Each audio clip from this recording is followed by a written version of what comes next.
Okay, I'm going to go ahead and get started. Hope everyone had a good weekend. Some people I know may be off for work tomorrow, some aren't. And hope everyone is going to have a good day tomorrow too. And let's do our live stream and kind of talk a little bit about the markets tonight, see what we have going on out there in the world. I don't expect much to happen tonight, right? Or even tomorrow, unless there's some news event that emerges, some black swan, with Iran or something like that. And if nothing like that happens, we have Tuesday to look forward to. Then we get the volume back in the market. We also this week's a very interesting week because there's a lot of catalysts and this magic. There's this magic about February 20th.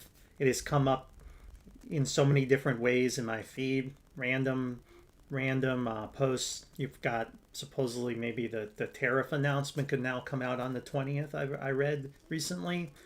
You got an astrologer saying the war in Iran's in the 20th. You've got OPEX. You got all. So I don't know what's so special about February 20th, but I think you should be hedged on that day. All right, so let's look at this. Let's look at the charts and look at everything. But before we jump in here, let me share my screen. Just want to kind of introduce people because this is a public live stream. A lot of people may just stumble into this channel, not realize what this is all about. And if you are curious, this is on my website. And you can go to the web address right here, ElliottWaveSage.com, to learn more about me, the system, what service I provide our members, as you can see here. And you can go through the success story, all that. You can click on all these and learn. If you have never heard about Elliott Waves, what that is, you can click on that and learn more and about it. I do on-demand stock analysis as well. That's a deeper review than what you may get today. So if you feel like today's analysis is insufficient or you want it more, well, you have a way to get more now. Okay, this is how you can get more in depth. I focus more my attention and I really scrutinize all the information out there for you guys. And again, this is like an introductory price. It's going to go up as demand goes up. There's only so much supply. That's it. There's only one of me to go around. So I don't have an army of people working for me to do this. So that's what we've got. I want to introduce you to that website. Take a look at it. Join if you're interested. And many of our members have made a lot of money since I started. Okay, let's look at the markets right now. Markets, when you look at the markets overall, right? Let's start with this good old SPY. I think you got to be careful for one last little dip and then this kind of rip back up, and maybe you come back up to 690. It doesn't have to do that, but that probably be the last rip, the last chance to get out, to find a way to position yourself in such a way to be defensive in the market, especially technology. So consider this a blessing. If this happens, if this doesn't happen, well, it's too late. Then I mean, the count, the other way to do this count is 1 2 1 2. So if it's not this, then it's 3 of 3 on Tuesday morning with another 1 2. And that means a gap down and, a meltdown. So that's the two. You only have two scenarios. That's the only scenarios I can see in the market. And I think this is the path we're going to see. And you're like, why? Well, there's a couple things. You got the metals. Silver here came back and made this higher high here that I think's got to resolve this structure. So this is generally more bullish for the market, right? In general, it's not essentially a deflationary scare, right? If it were to crash again. And we have these this sign, and we have also technology with the same kind of setup here. So to me, the structure is not complete until we come back up again. but we can still always go a little lower and come back up a little later. So it's going to be very tough for a day trader, unless you have a good system and you have an understanding of the market and you can trade both sides of the market and you're not married to one narrative. It's going to be tough if you are just a perma something, because this type of pattern kind of destroys both sides. So that's what I think is going to happen. And then when we come back up, probably around the 20th, what do you know, the 20th, then all hell breaks loose. I don't know what's going to happen.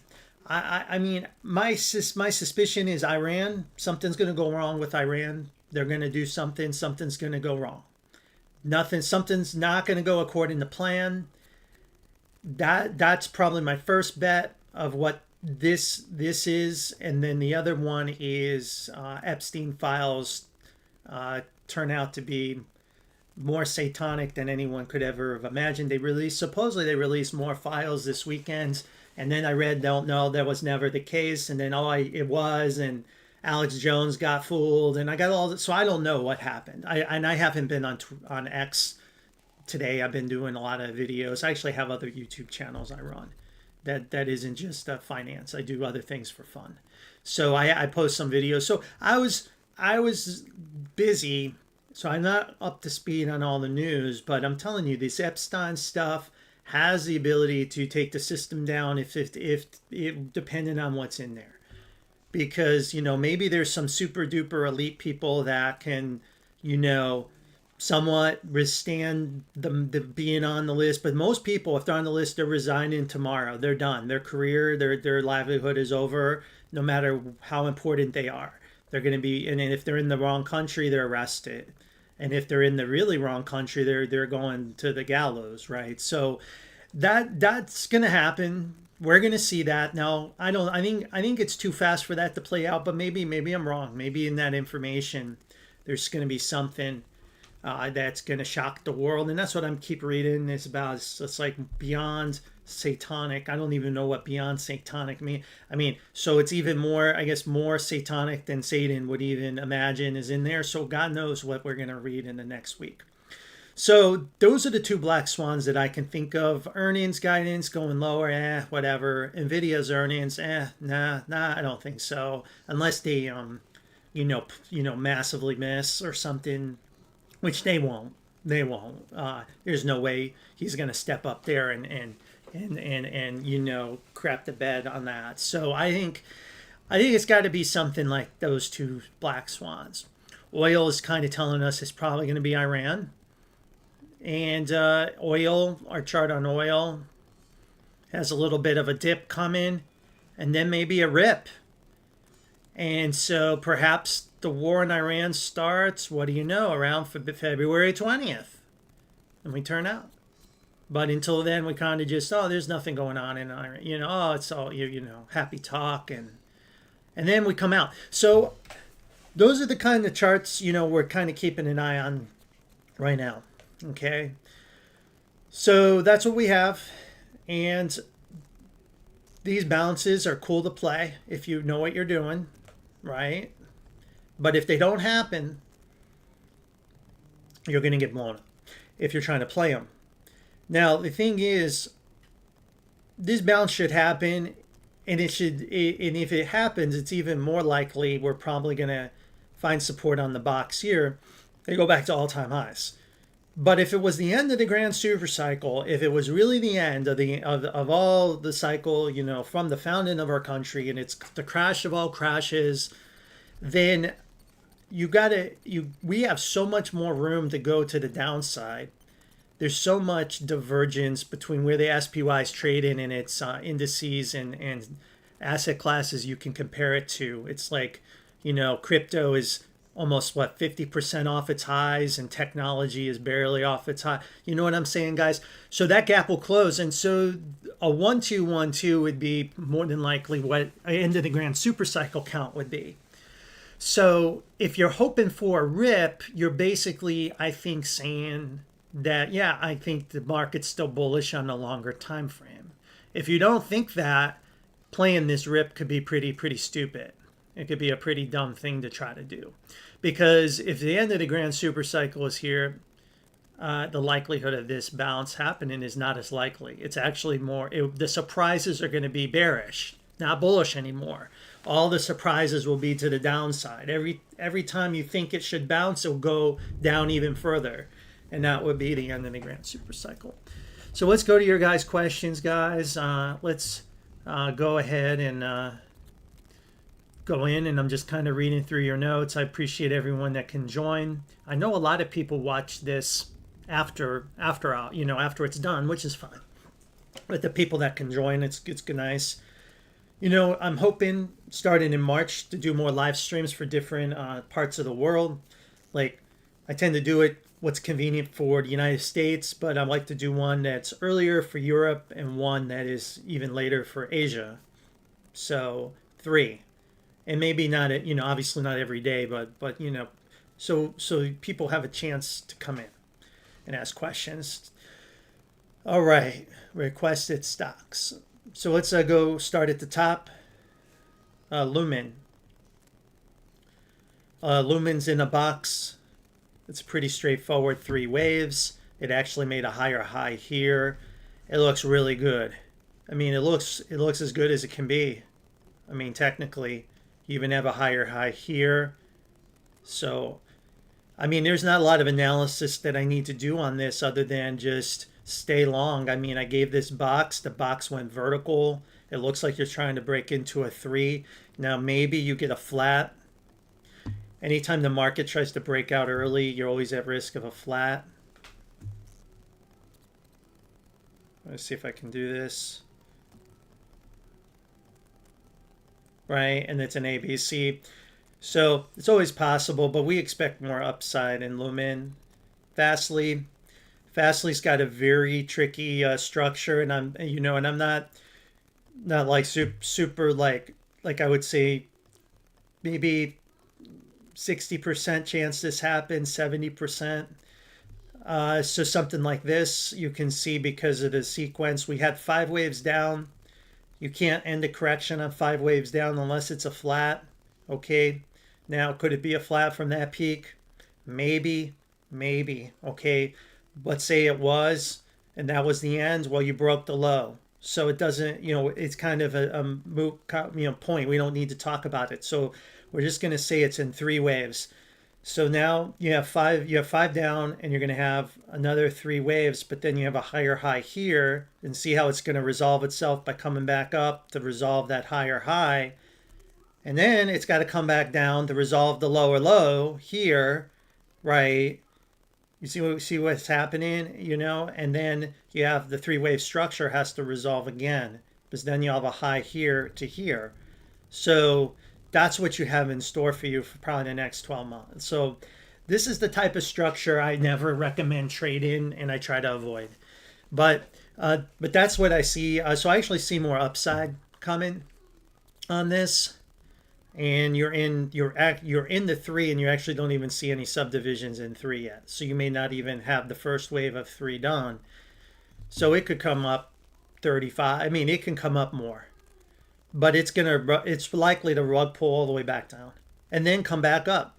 So I think it's got to be very erratic.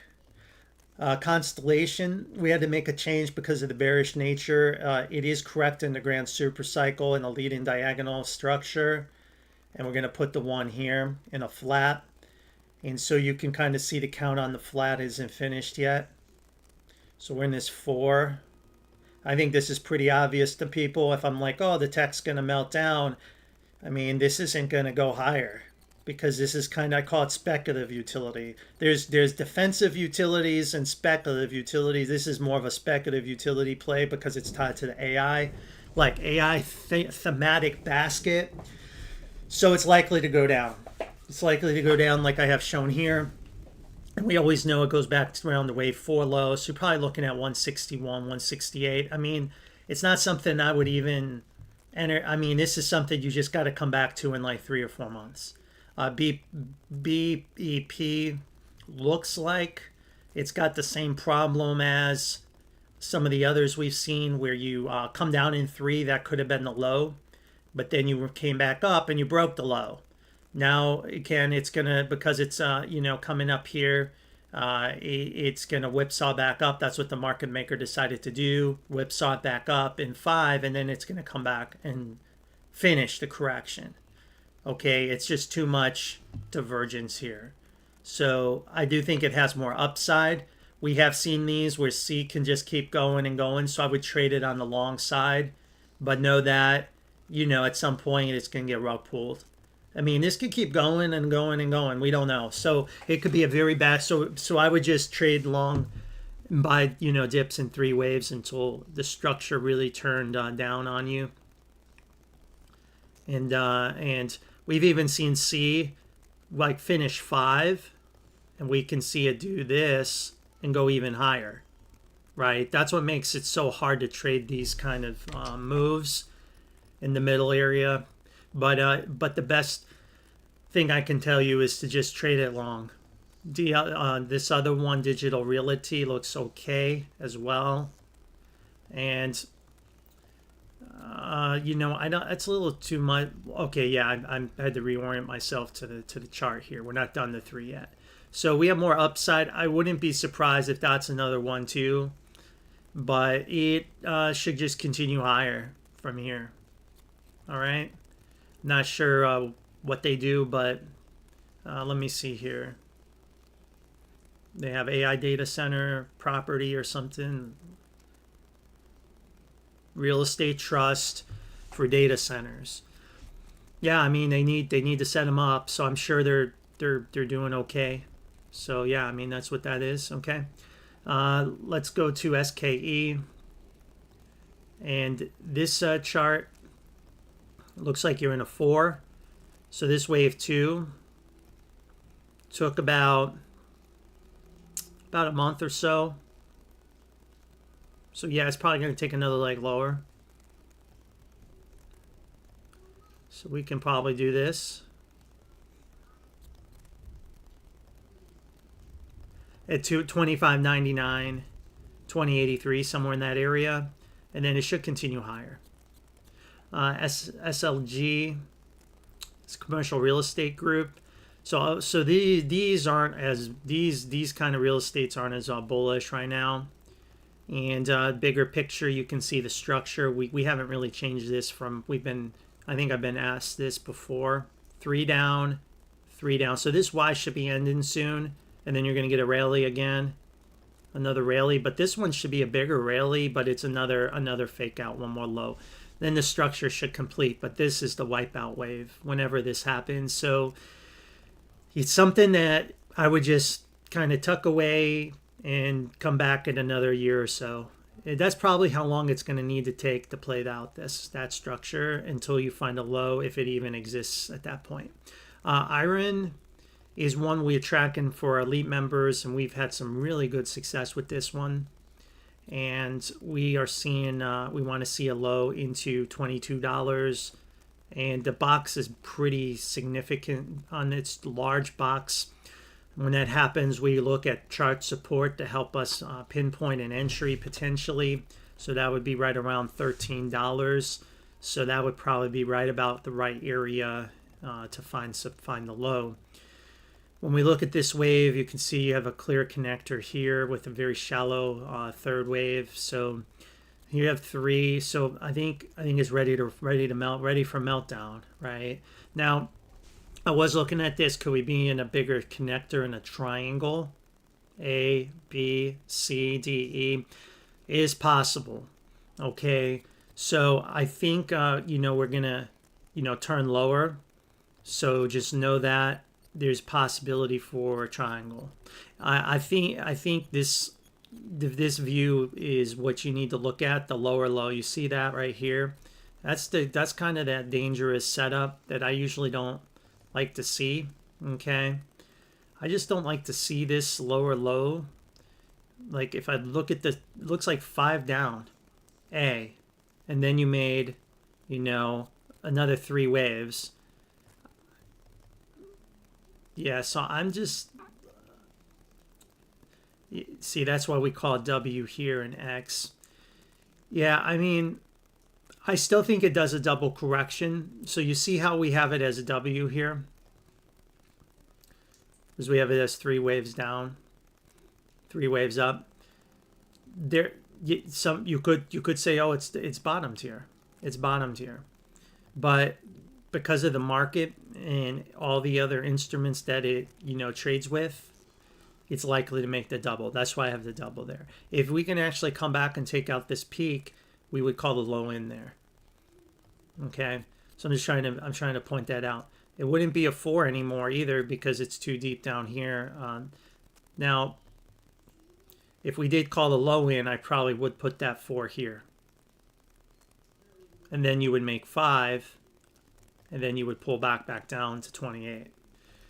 So again, this is called the middle area, and we never trade the middle area.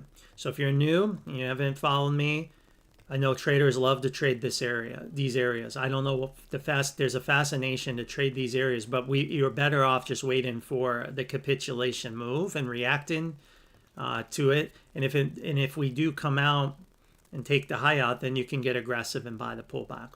But I think it has a double correction. But within the chart itself, it doesn't. There's nothing to tell me it will happen. I just think it would be kind of irresponsible if I said it would go higher, and I'm telling you, crypto's going lower, tech's going lower, AI's going lower. Oh, but this is going higher. I think that would be a pretty dumb forecast, honestly. So that's the reason. That's the reason for it. And then of course it can find a low and come out. UAMAC probably has something for war related, I bet, is going to come into play here. But the count I think we have here, let me see if I can look at this again. So the 4 hour looks okay to me. So we're looking at a 1-2. So it's got to hold 1138. If it breaks 1138, right, it's going to morph into a bearish structure here. Okay, and probably put W here, A, B, C, and then you come down, break $7, probably come down to $5. So the bullish setup has to hold these levels. I think we'll know Tuesday. If not, and again, if that happens, we go back in X, and then we come up in Y later. It's just going to happen later. If it doesn't, then you're going to get a big move higher, right? And see a massive move, squeeze from where we are, and this will be a Y of C, so it'll be very violent move higher, violent. If it can hold, I don't know if it's going to hold though. You typically when I look at structures like this, especially a shallow pullback in C, it's probably going to break. All right, Galaxy, Digital, calling like 5 waves here, and then a 3-wave pullback, has the lower low, and our box would be around $11. But we know on our channel we constantly retrace the whole 4-wave, and that would bring you back to $2. So I mean, I wouldn't be in any hurry to buy this thing in the box. I mean, yes, technically we could find support. I'd be waiting to see crypto in general rally before I would even entertain buying the box, even if I didn't get the exact low. But maybe something like this is what's coming. Okay. UAMY. UMAY has a is like a hyper bullish grand super cycle structure, like silver, a 1-2, 1-2, 1-2, and we're making another 1-2. Now this 1-2 here broke a low last week. We broke that pivot here, so we're going to have to double correct. But what I think we're going to do here is come back up and see, and then come back down. Remember, we have silver going higher than rug pull metals, so I think metals can go higher in rug pull. So this box here at 495 is only if X is in. If X is in and we just drop, the box is valid. If we whipsaw back up, that box is not valid, and it will depend on how high C goes. Okay, let's just say it goes back up to here, then it would be 649. And that would be the perfect area, actually. So I think you got something like this going to happen here. Okay, you're gonna have something like this happen here. That's what I think. All right, and then a rug pull. The reason is this is also 5 waves up, right? So I think I think this is what we're gonna see, something like this. I'm sorry, 3 waves up. It's 3 waves up. 3 waves up, and see something like this. Okay. So anyway, yeah, just taking a look here. Our structures. Yeah, this is like a zigzag ABC for B, and ABC, and we come up. So UAMY, yeah, looks pretty good on the longer time frame, and so something like that. And I think the question is to fall under $1. It's unlikely. I'll just say it's anything's possible, but highly unlikely. I'll give it maybe a 5 to 10% chance. You would have to break 428. This would have to be a connector. We'd have to have an ABC here, and it would have, yeah, I mean, that's what would have to happen. That would have to be the silver going back to $30. That would have to be that type of meltdown in the metals. Okay, so it's not likely. This is the most likely path, right? The most likely path. And again, longer time frames in the years to come, you're not going to really care about this, like when you're trading in the $30, $20 area. So I think that's again the bigger picture you need to keep in mind if you're trying to hop in and out of this. But I get it. Who wants to go from $7 to $1, right? I don't want to do that either. But I don't think it's going to $1. I think my guess is it's going to run up, like I have shown, come back down, hit $6, $6.48, and then go. MSOS still has more downside based on the structure. Doesn't look complete. So yeah, more downside. But one more. It should be one more push lower. I can't tell you the level because of the way the structure is. Right, the structure is not, it has a typical look, and it has a huge W wave, right? So there's really no way. You basically you have to buy it against 296. But if you look at the structure, it should finish up right around here. Okay. Next is Bitcoin, a bear market low of 24,000. We can always imagine super bearish scenarios and bullish ones. That's what Elliott wave theory allows us to do, the possibilities. I think the most likely low that you're going to have a substantial rally is coming soon, down in somewhere in this general area. And then it's off of that rally whether or not the $20,000 level will get hit, because you're going to likely rally from here. And I mean, it could be a very substantial bounce. It may even come. It could even come back to 100K. So again, just telling you out. But then it's if that bounce fails, okay. And we're probably going to come back and test that, right? We're probably going to come back here. So maybe 8,300 is probably too optimistic. So maybe something like that. If that doesn't hold, then yes, it's going back down to 20,000, and then we would have ended the grand super cycle in Bitcoin at this peak.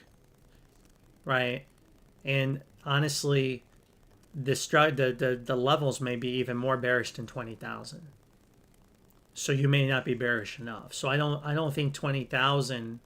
I think if this happens, it goes below 20,000. Let me say that, because this would be a 4 wave, this would be a 5. So you'd probably come back below. You would easily go back below 15,000. More than likely. Yeah, between 10 and 15,000 would be the low. If that scenario happens, there'll be no 20,000 would be too soon probably to buy it. But there should be a balance, because you're going to complete this big 3-wave sequence, and it's going to need to correct this whole thing. Okay, it's got to correct this whole thing. And if it doesn't do that, or if it doesn't find a low to go to new highs, it's going to be, it's going to be a calamity, of biblical proportions for crypto. Many exchanges will go out of business. I believe there'll be calls for arrests of promoters that have been pumping it. People will be hauled in front of Congress even, I'm sure, for even introducing this idea to the United States financial system. That would be what a spectacle it would be.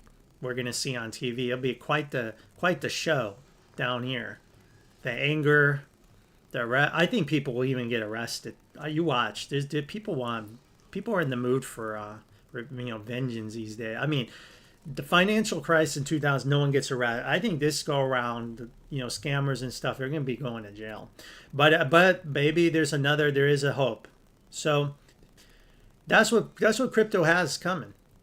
So that also implies risk, for risk assets, this idea of one more melt up, right? Because if Bitcoin's going to bounce here, you can't with a straight face say, oh, Bitcoin's going to bounce, but the market's going to crash and keep crashing. It's likely the market's going to have a heck of a rally too with this bounce. Risk assets. That's what's probably so that's why we expect a pullback, which is coming, but not the crash of all crashes yet. Okay? Yet. Because I can't see Bitcoin making a substantial bounce without the market and risk assets, technology, growth, speculation returning to the market. It just can't. Because if the market's going to have super duper crash, then this probably the box should fail, right? It should fail. So, and that would be something. So we always know when we're buying a pullback like this, you never put your whole stack in. You never pot commit to your idea, your thesis. But you do buy something. I mean, you got to buy something here, but you don't. There is no back the truck up with my members. We don't do crap like that because we recognize if it is in the end of the grand super cycle, well, hey, it's going to be you'll lose a lot. So that's all I want to say on Bitcoin, guys. I spent a little more time on that. I'm glad AMAT worked out, and that was good that AMAT worked out for you. I'm really happy, and that was another huge call for our group. And we had a buy back down here on February 25th. Look at that. I know one of you guys, probably you're the one asking about it, probably you got it here. So good job, or or somewhere along the way. But look, it's now coming to an end. Okay, so it's coming to an end. All good things come to an end. Nothing goes up forever. Now, we in 5, it doesn't look like you may have one more wave, and that should do it. Okay, that should do it. Now, we could have said that along the way, and it just keeps extending. So you have to make a decision if you want to try to time the market or not. It's still on the larger time frame. Look at all the 4s and 5s that haven't finished. So it's still going to go higher. Okay, it's going to have a correction, but it's still going to keep going higher. So if you want to time the market, you may have to buy back in later at higher prices. Now, if it's a 5 here, it's likely to come back down to 290, 283. If there's a small chance we could still be in this 4 and we do a flat, we don't make 5, and we just crash back down to that level. So that's also possible. And I was looking at that because look at the wave 2, how long it took. So don't be surprised if it doesn't do a flat 2. So again, this little bit is not worth trying to trade in and out. I think you just got to expect there's a correction coming. Whether it's now or just a little pump and later, is you need to, in your mind, expect it's coming down here. But I don't think it's an abandoned ship thing because the overall structure on the grand super cycle looks like there's still more upside to come. All right, OWEN is also very bullish, and another one of these hardware plays. And let me just look at this real quick. Yeah, put that there. Let's see if that 3... that may not even be 3 right there. So you see all that divergence, and typically in a 3 you would have taken these out. So more than likely that's not wave 3. More than likely it should continue. But let me double check the first part of the wave. Yeah, I mean it looks to me Looks to me like another 1-2 is forming here.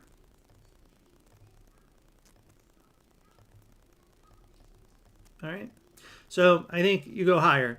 Now the problem, there's always this pesky little problem here with how we bottom. So I'll get rid of this here.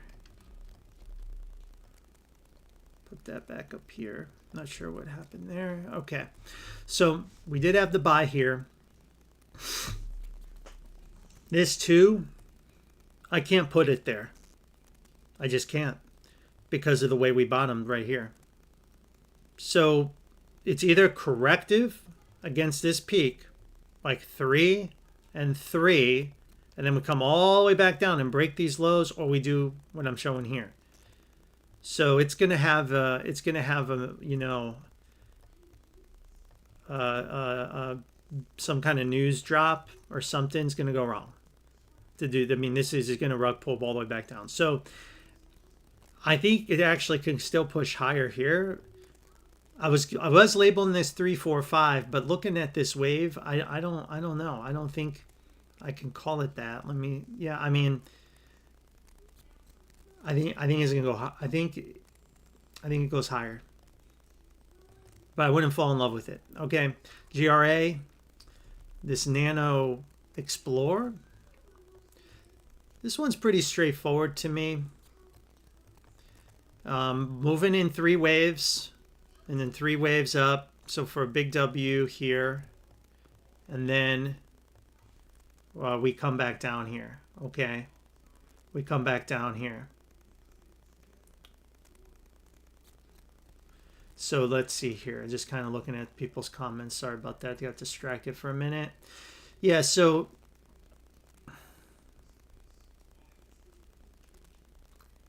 all right, back here. So anyway, 3 waves. So we need 3 waves down in X. Okay, we need 3 waves down in X. The problem here is we're not done the 3rd wave yet. We have 3 here, 3 here. We need 1 more down. So I mean, it just needs to get the divergence erased, the capitulation resolved. So it's got to come from here and go all the way down. So it's gonna hurt. But it looks like it's about to do that. It looks like it's about to rug pull and drop. It needs 5 waves down. So I see 1, 2, 1, 2. So looks like it's about to melt down, but then it should recover at some point, and then you get Y. But we always know once you're correct in the you know, what this would be the grand super cycle for W, it may go out of business, so it can always go to 0. So there's no guarantee of Y, because you're correct in the cycles, you know, the IPO cycle, you know, from when it started. TPZ, not something I pretty much would trade now. TPZ is a little different look. It's energy play. Again, moving in 3 waves, and then we came back in 3. We're up in 5, so we should be maybe pulling back here and then continuing higher. I think we have more upside in this. We always can extend this 5th wave. Okay, we can always extend this 5th wave. I wouldn't be looking to, again, time the market, but hey, if it gives you a 3-wave dip from here, you know, I wouldn't, you know, be afraid to take that opportunity here to go long. So maybe that's the setup right there for this energy play. Okay. All right. VTS, another energy play, and calling the low. It looks like it did a big double correction, and then it's just coming out of that low. And 5 waves, so it needs 1 more high. A lot of the energy plays need like 1 more high. They're either done 5, pulling back, or they're in 4s and 5s. So energy is like the producers and everything look like these charts, and then a correction. So it looks like the producers have, you know, like a little more upside. Some may have already peaked, and they're going to correct. They're going to correct this April cycle soon. Okay. Or you know, the cycle that they've moved on. Moved off their bear market from. And this one was the January. So I think you got something like this happening. Now, we always know if the 5's not guaranteed, if you can't take this out and we come back and take out 2098, it's likely a corrective move, right? Because we're nowhere near the all-time highs. And then you take a whole nother leg lower. And why? And this becomes a big 3, and then you're probably heading down to the $10 area. So you got to hope you make this 5th wave. If not, there's a chance that it's corrective. And if it is, it will break these lows. So we don't know for sure. We suspect we'll make the 5th wave. But if you look at this stock overall from an energy standpoint, most of the energy stocks have been in a somewhat of a bull market since April 2025. This one really hasn't, right? April 2025, it's basically gone nowhere. So it's kind of not a high performer. So it's definitely not one I'd ever recommend for investment. Maybe now trade in, hey, trade whatever you want to trade. But there's probably other energy stocks that are better investments. And I would look for the ones that have come the most off of the April 2025 lows across world markets, because those are your leaders, right? So if energy is going to correct here soon, which I think it is, you want to buy the leaders. Move your money into the leaders, not the laggards. Okay, SQQ, looking for, a middle area and then another pump, and then that 3-wave sequence should be finished, and perhaps it can melt all the way back down and break these lows again. So we're only really looking for this because, again, our call on the NASDAQ is a 4 and a 5 on the grand super cycle, not that it, I'm not like, oh my God, it's the end and abandon ship. Because remember, while I do say that scenario is possible if this box can fail, but if it doesn't, you're going to get 5, right? So the SQQ is just a little trade to play this wave 3. That's all it is. If you're right and you get this, well, then of course you're going to make a fortune on it. So, what is it? Which one we're going to get? So I suspect, like I said, if it is the end of the grand super cycle in the NASDAQ and this is the peak and it's 3 waves and we're going to crash, we probably will bounce here. And then there'll be a big gap down. So to play SQQ through that, you're just going to have to, basically, buy your lot, have to play a lottery ticket on this bounce. So basically, when the market bounces here, you're going to have to go buy your lottery ticket, the SQQ. And you're going to have to say, I think I'm going to wake up and the market's going to be limit down, circuit breakers. And then my SQQ trade is going to print for months. And if you're wrong, it's just going to keep melting up. So all I can tell you is across technology, I see a lot of stocks that still show that on the grand super cycle they need more upside. Some of them don't. Some big cap tech stocks do. You can say have peaked and they're done. Some of them don't look like that on the grand super cycle. Now on the I guess super cycle and cycle degree, that's a little different story. They're correcting, and we forecasted that properly and correctly in our pro group. The pullback in the pro group happened. It just happened it took a little longer than we want. But so many people buying the damn dip. But now that's over. Okay, so now the pullback is happening. Apple started melting down. We predicted that. Netflix, we showed that this week. We anticipated. We showed Amazon and AMD. We've anticipated all these meltdowns, okay, and soon to be NVIDIA. So I think the SQQ, shorter time, can do this. Then you drop, like I was showing, into that box, and then the market's gonna should rally, and then this should go down, and then there'll be a decision. And the market's either going to continue lower and you're going to break these lows, or the market will continue to new all-time highs, or it will be the end of the grand super cycle in tech and this thing will go, vertical, right? Vertical. So I don't know. I wish if I knew, I would be buying as much, puts and everything else. But you just don't know. But I think at this point in time and where we are in the cycle, you have to plan, and hedge. And like when this pullback happens, maybe I will take a piece of that. What the hell? Why not? Why not? Especially if we see the wave structure and doesn't look impulsive, and this is corrective. If this is if this is impulsive, then you know, okay, it's trending down. So I think you're just gonna have to wait and see. But this SQQ right now, we're looking for something like this. If we can come back and take this peak out, well, then it's done. And then there's this rally people are hoping for isn't going to happen even on the shorter time frame, right? Because the 15-minute and 45-minute cycle is trying to show a rally in technology. See that? So who wants to own the SQQ right here? I sure as hell want it. I mean, who wants to own that? You're going to lose a lot. You're going to lose all your money. So you better wait. Now, if you can get two, that would be a good idea. That would be a great opportunity. So we'll wait and see. We'll know on Tuesday. We'll know on Tuesday. All right. Tilray is another pot stock, and let's take a look here at Tilray. So I kind of labeled this to kind of show you, like MSOS, just one more push lower. So the question is, where is the bottom? Well, you know, the bottom is somewhere, you know, when this fifth wave ends. Okay, the fifth wave has to end. I'm not sure what. Let me go back and see if I think I drew this box based on this. Yeah, let's move that 488. So maybe it can have 488 is the Fibonacci level of support. So maybe 488, but then once you get there, you may be erasing divergence, and then it could stop you out.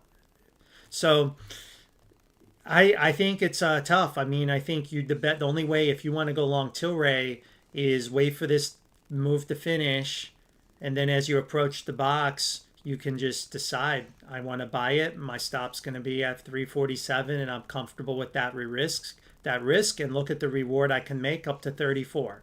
So only you personally can make that decision.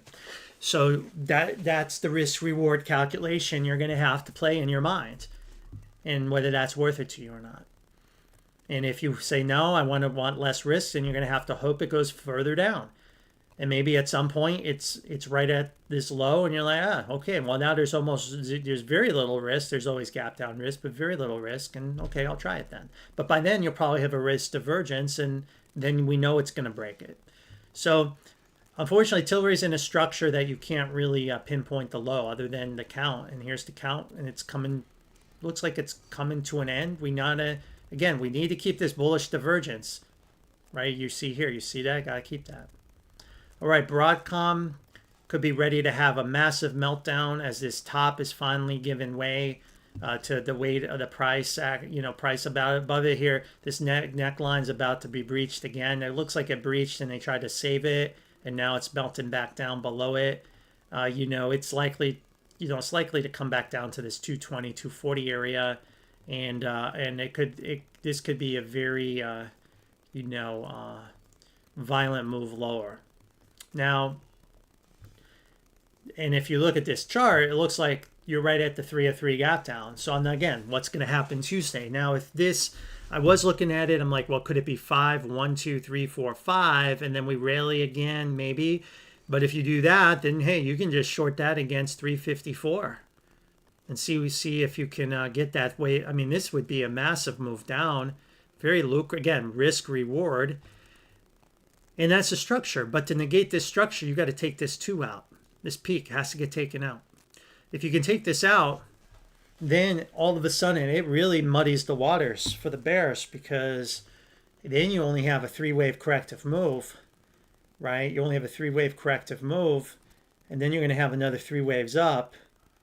And so now it changes everything, right? It changes everything. And even I have to go back and look at this all over again.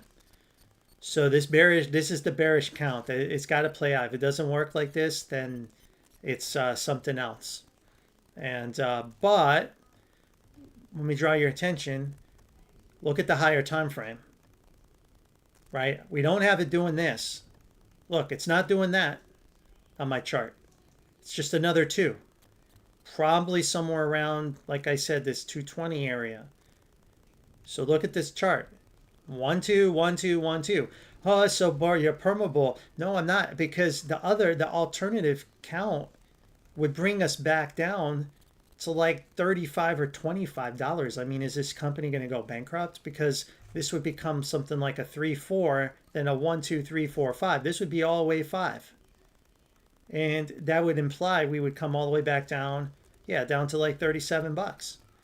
I mean, until I see something that shows me, oh yeah, that's the realistic path the market's going to take because nuclear war just broke out all over the world, then I'm not going to show that. And you see the peak RSI on the grand super cycle is way back here. So that means we probably haven't seen the wave 3 yet in Broadcom. Okay. So Broadcom should be okay in the future, but it's going to be susceptible to this pullback we've got. So you're going to have to deal with it if you're an investor. Chevron, like I mentioned with energy, is finishing up 5 waves. And then it should see this wave 2. Look how long it took. This wave 4 is likely to do the same thing. And unfortunately, it may go like sideways for a while. Looking again, just this is kind of the most likely path. It always can do something different. So we have a 1. Let me see if I can label this here. May have messed up my chart. I maybe didn't see that wick. Yeah, so I didn't look at that right earlier when I was doing it. So we'll put the 2 here. So we have this flat here finished here. And then you had this 1, 2, and 3. We want to see 4 and 5, right? And then pull back and then go into the secular bull market. Now, we have the higher high here. It's a flat, so it's likely to go higher, which it's doing. It's almost, you never see a flat and then another flat, right? Because you're like, oh, it could be another flat. Usually it's never. Usually once the flat plays out, usually it goes vertical from there. So I wouldn't be surprised if this is a 1-2 and it just keeps going vertical. I would not, again, if you're trying to get cute time in the market, you're probably going to miss most of the move. But I'm just showing you the most likely path. And you can decide if that's something that interests you or not. But we were covering this for our members, and once we saw the cycle end, I was like, it's breaking out, and it did. It did, and now we just kind of, if you're in energy, you just kind of sit back and get paid on the longer, higher time frame. So that's kind of where we are with it. Okay, I'll get rid of these lines so you can see it better. And I don't even have the other 1-2, so it's got another 1-2. So it's got a 1-2, 1-2, 1-2.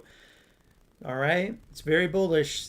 If you get a pullback like this, that'll probably be your last chance to buy it at any reasonable price, or you're going to have to just chase it in 3. All right. OIH, also, I've been covering this since I started my channel and showed this breakout, and it's happening. And again, it's the same count. It's a conservative count. You get a 4 and a 5, right? And then you top, and you probably come back to back test this 335, and then it's go time. But knowing this market, and as crazy as it is, perhaps you just get another 1-2 and you go, or hell, even this is a 1-2, 1-2 and it doesn't even pull back. This sector is one of the most bullish sectors, I think, in the energy sector. It's been straight vertical since April. So OIH, oil services, and the cluster stocks is a leader in what I see, a leader.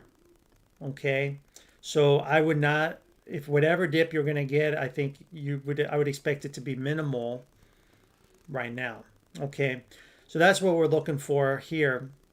And bearish path, if there is one, since it is a 3, 1, 2, 3, 1, 2, 3, a flat, and you come back and break the April low.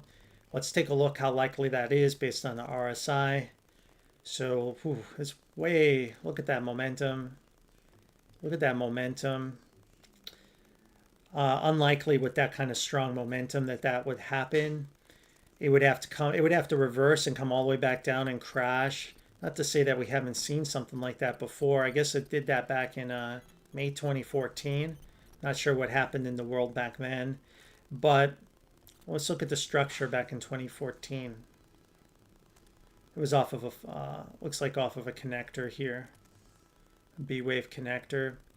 So I can't say that the super bearish scenario is by a structure is possible still. Now once you make this this 5 up, this 5, and you need a pullback and a high, then that's invalidated. But There's no reason to trade that. I think that's the way we go. I think if you can, if this 4 happens and we come back and break below 327, then maybe the bears have something going on in energy. And this will do one of the biggest bull traps we've ever seen in a long time, because it just crashed back down like that, and then it would still come out later and be a massive. So this would be a massive opportunity. So that's, I think that's like 5 to 10% chance, not even 10%, but I can't say it's zero. So this is the most likely path. Novavax here, guys. Novavax is highly shorted stock. And I'm just giving it a benefit of the doubt of a bullish interpretation. I mean, it looks like 5 off the low with 3 down, but coming off of this low, it's only in 3, and then 3, and so the bullish case would be another 3, then down and up, and then down again.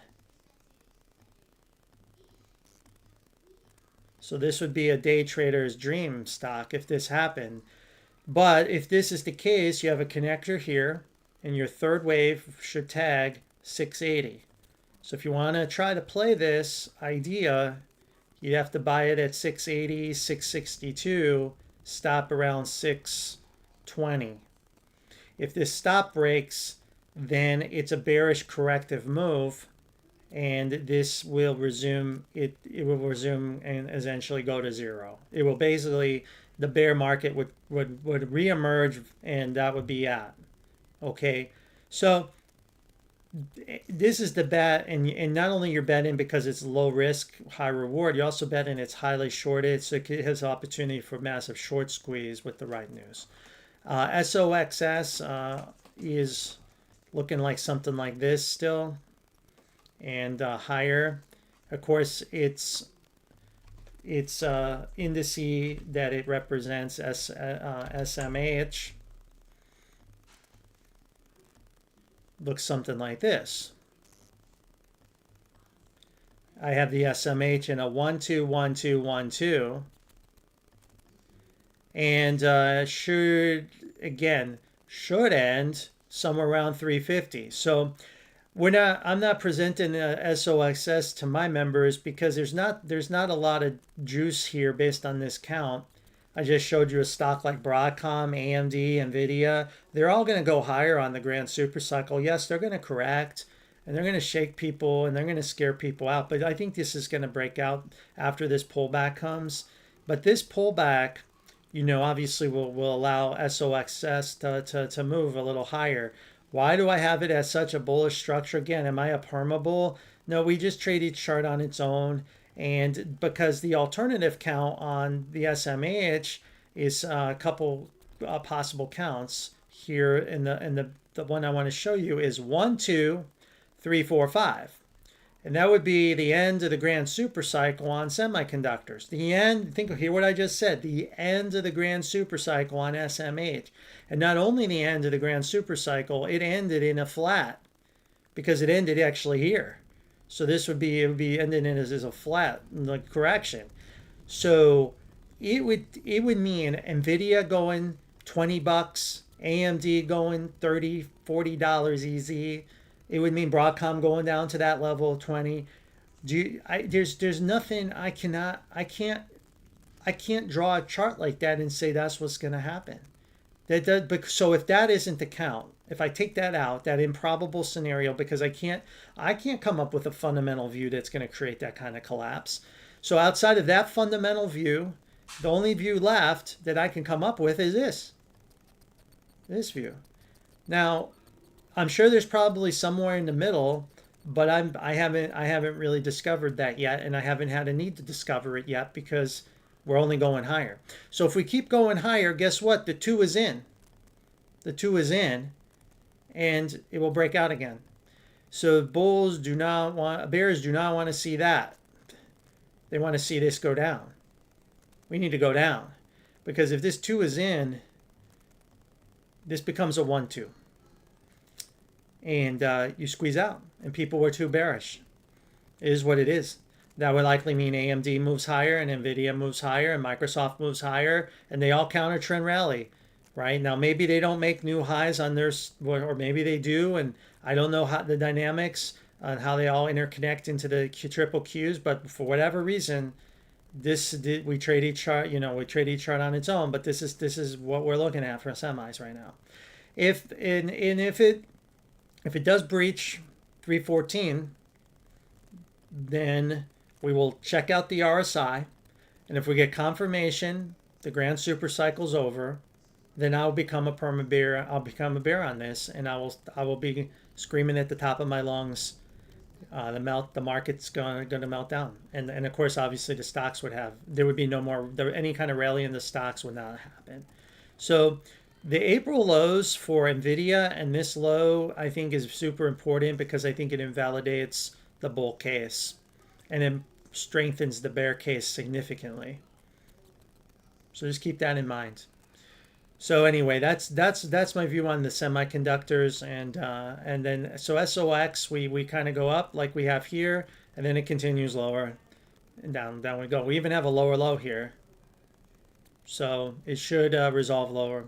All right, Teladoc is one we're staying away from, and this is tough to kind of chart, but I think it's got something like this kind of structure.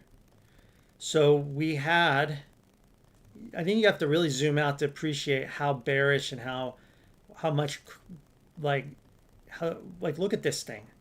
It came all the way down, it broke support, not only did it bounce, it corrected the whole downturn with just a pathetic little bounce, and it already broke down again. So now you've got resistance. I mean, support is now resistance, and it can't get through that. I don't think it ever gets through that again. I don't know what happened. I don't know what's going on with AI, if they're going to be disrupted or something, but I don't want to say it's abandoned ship like PayPal. PayPal, I gave abandoned ship on my live stream. I was like, just abandoned ship. So because it's got this 4 and 5, so I don't know if it's an abandoned ship call. Maybe when we see this B done, I'll call it abandoned ship. But I would not be interested in trading this. All right, Indo, unless it's a short opportunity. Indo's really Indo's got a couple possible paths. I think this is the most likely path. We have a high that's got to resolve higher, and then you have a low that's going to come back and resolve lower, and then we can go higher. Now, that would also put us back in a 3-wave dip, potentially back to 355. So we think crude oil is going to take a dip, maybe breach $60 here. Then perhaps, boom, bombs are flying in Iran, and we get this pump. And then everything is okay, and then we come back down. And then the other reason for oil going up emerges now, inflation or something else.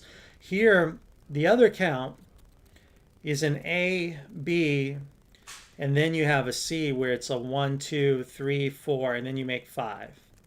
But I think it's not likely anymore. This is too strong, and it's 5 waves here. So we're going with this count. So that's what you're going to have to deal with if you're in this stock. Ultimately, it's bullish above 254. Again, I think it's going to hold 254, by the way.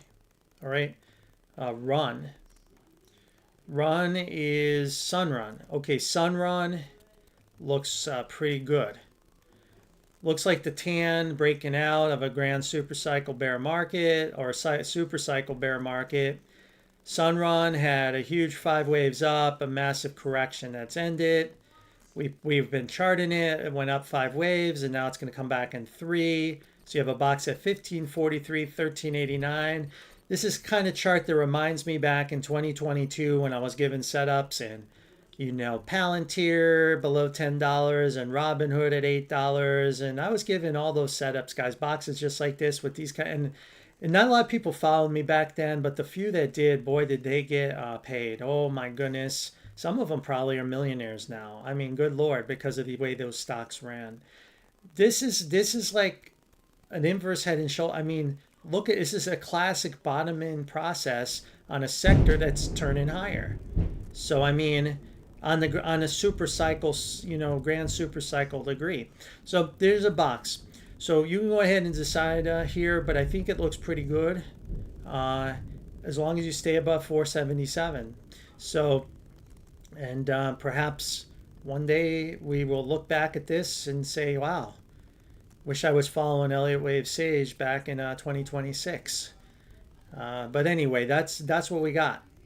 So that's what we got. So this looks really good to me. You see all those waves overlapping? That's a corrective move. That means it's going against the grain, right? It's going against the current.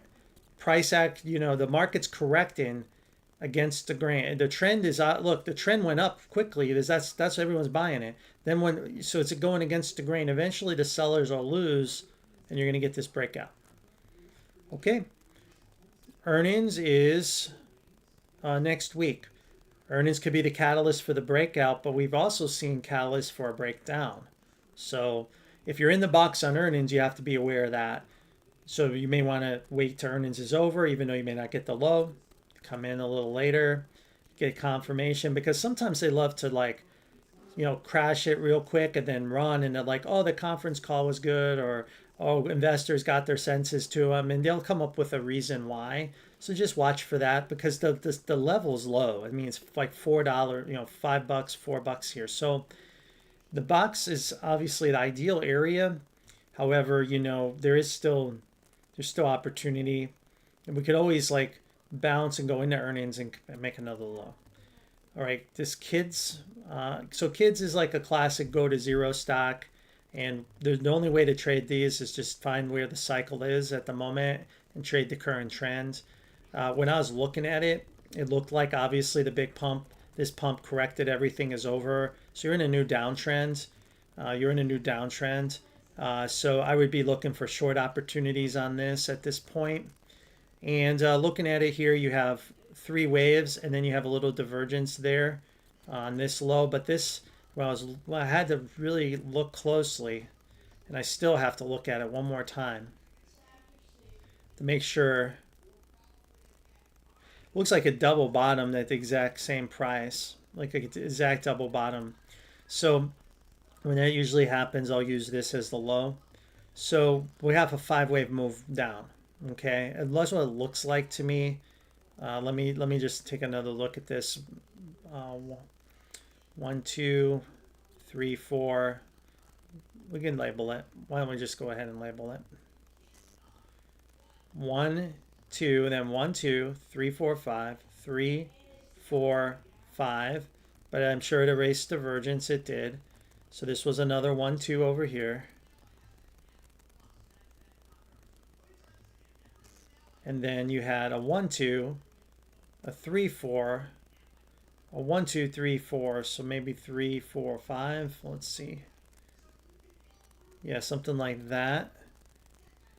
Let's go to the 45-minute. No, actually, we may not see the subdivision. See, the problem here, I don't see a 5-wave subdivision from here to here. There's really no subdivision. See, 1, 2, 3. So I think we'll label it in 3 waves then, because it's not really moving in 5 waves, right? It's not really moving in 5 waves, and we'll just do that. Let me go back and look at what we had here. So yeah, ABC. So we'll call that ABC.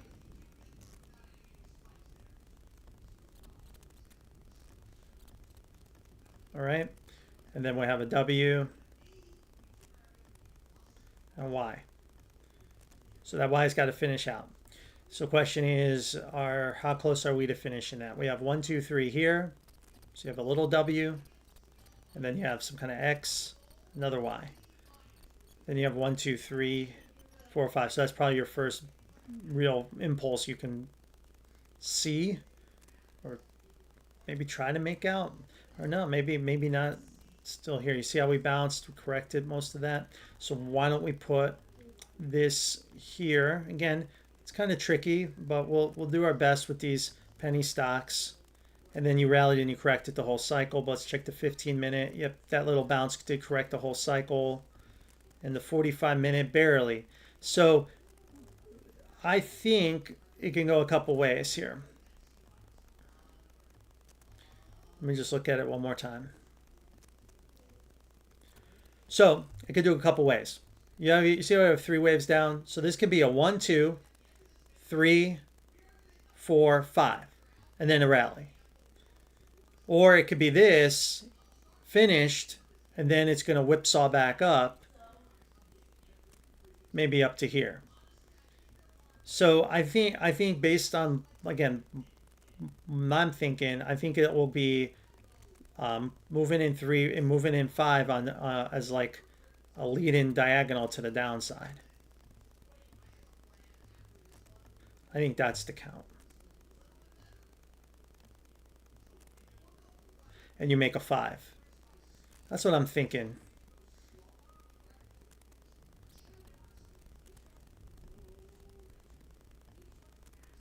Yeah, because I don't think that bounce. Let me go back to the 45-minute. Yeah, see, you have like you see it come down, and then you make a 2, and then you come down, and there's your 4. You need to make one more low with divergence here to end this, and then when that is done, then you could rally again in 3 waves. Something like that.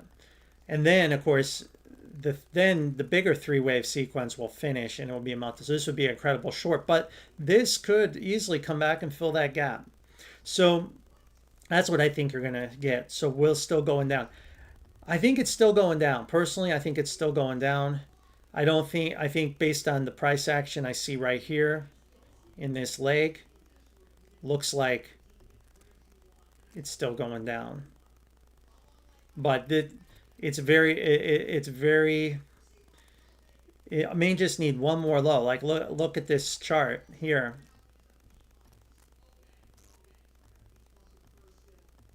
You may just need that. That's it. That's all that may be missing right there. So you have to decide. Again, I never trade these kind of structures, but I do think that's your best opportunity is this little, and then you get this little pump here. We can look at the daily and weekly one more time. Yeah, that's not helpful. You have to go to the 4-hour. You see the 15-minute, see, but that still could be a 4. You can come back and keep that divergence. So yeah, I think this is a call. But I do think, I always say this, if it's a low, it's going to be very minor and you're going to get like a bigger bounce, something like this. That's what I think you're going to get. Okay. So we'll go with that, and then you can decide how you want to, trade it based on that information. Okay. XLM. I'm going to take a look at XLM. How's crypto doing tonight? All right. XLM, let's take a look at where we are with it. So let's take a look here. We got 1, 2, 3, 4, 5. I don't like that bounce is pretty strong.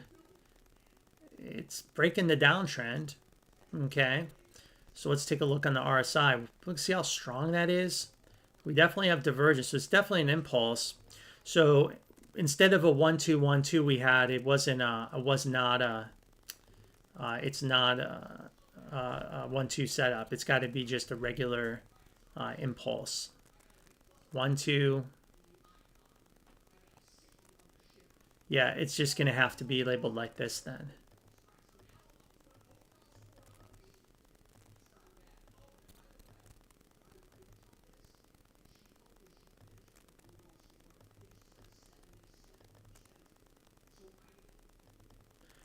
Yeah.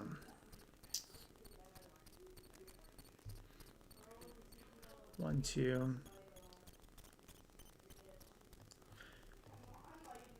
Let's go to the daily. See how the daily erased divergence with all that capitulation right there? Let me go look at the bigger structure one more time. You see how it is in a Y? So maybe instead of an ABC, this moved in a WXY structure. That's what happened. So let's take a look and let's go back and just fix and change that here. So this turned into a WXY structure. And I believe that bounce is now correct in this whole leg. Definitely correct in that leg.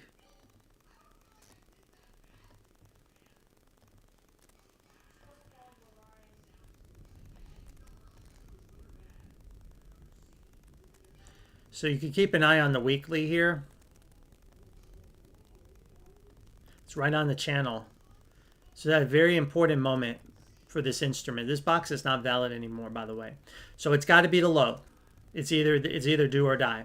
So for XLM, it's got to be the low, because if it isn't, and it may not be, because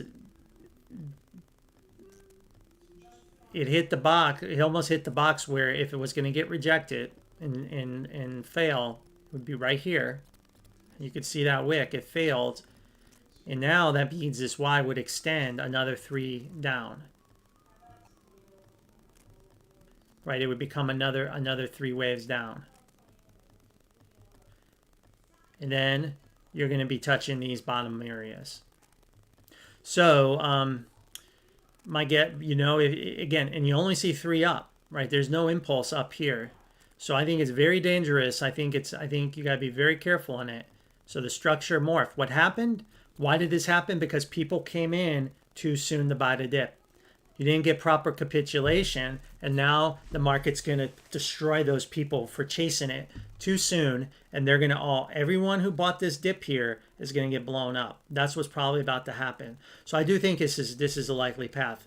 Now, if it can rally back and take out this peak, then you may be having something here, or you have a chance for a much bigger relief rally, even if it were to go lower. But it's got to come back over this level. It has to do that, or it's in a lot of trouble. Okay, if you can come back over this level, then you have a chance for either the major low or a bigger bounce that will correct this whole leg, and that would be a nice bounce. And then you can, that should last for a while. But, that's what I'm seeing right now. Okay, so I got to label what I see at this point. Something like that. And then that would get you back to retest these lower levels here. And you really, if you want to buy it, you're just basically rebuying this same box again that we had a long time ago. And again, some of these cryptos are really under pressure right now. So I'm not, like I said, I can't promise you we'll get back into this box, but if you want my honest opinion, I think it's going lower. All right. Okay. And I go back through everyone's question, comments, and I'll try to answer what I can. Lyft.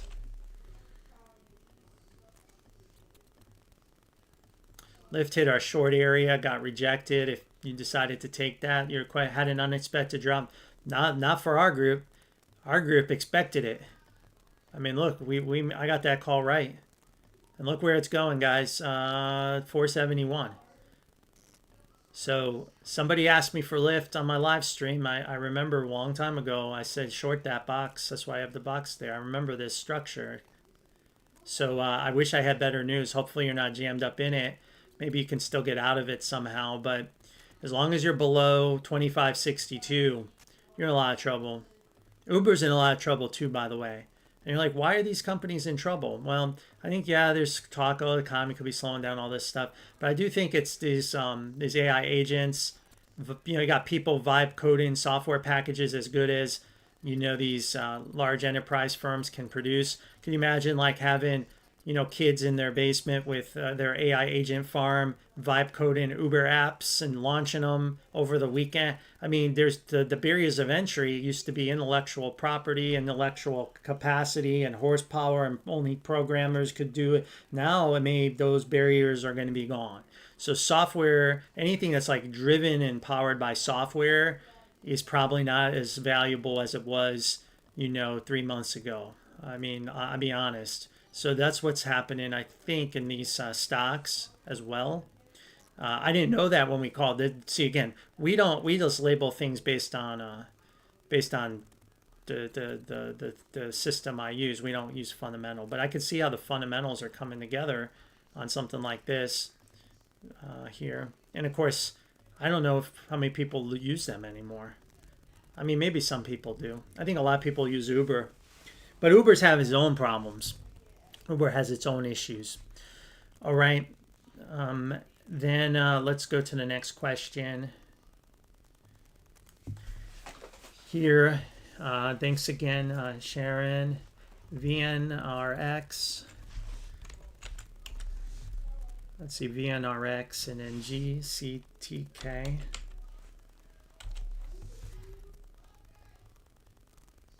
Okay. Ooh, look at that. Enter in a box. And the count played out. So let's just confirm things. That's good. But that's on the daily. When we need to definitely see the shorter time frames, and we see that. Maybe a little bit more downside, but not much. And then the higher time frame. Let me take a look at where we are with that. So we do need to see divergence erased. Just almost did. I think that's close enough. I mean, it's really close. You know, I can't tell you by it. Sometimes I'm wrong, but you know, I mean, I think we've charted this, so it looks. Let me see how this 4 played out. Yeah, it looks like a 4. All right. Well, that one's easy.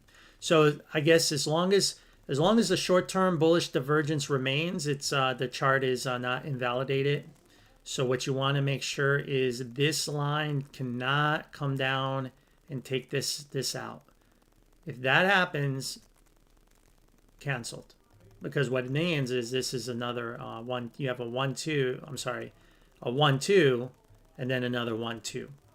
All right. GCTK glucotrack. Glucotrack. What do these guys do? That's interesting. It's kind of in a field that I'm interested about.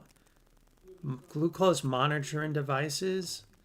Is this like skinless, like contactless glucose monitoring?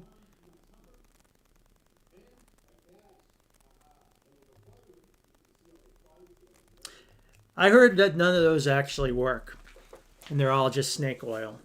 Obviously, the stock is what it says. I mean, if someone could invent a sensor that can measure glucose and actually do it accurately without any sticking a needle inside of you, whatever, you're gonna be millions and millions of dollars richer, like overnight. I mean, so I think if a company like that had that kind of product, they wouldn't be trading down like this. But maybe no one knows about them until tonight.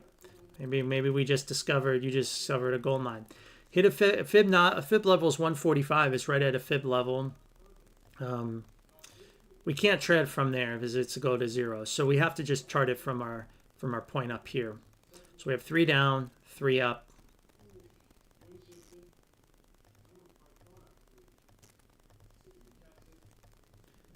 Three down, another connector.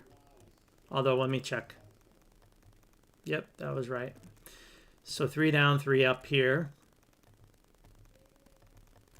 And now we need to finish another 3 down. 1, 2, 3, connector.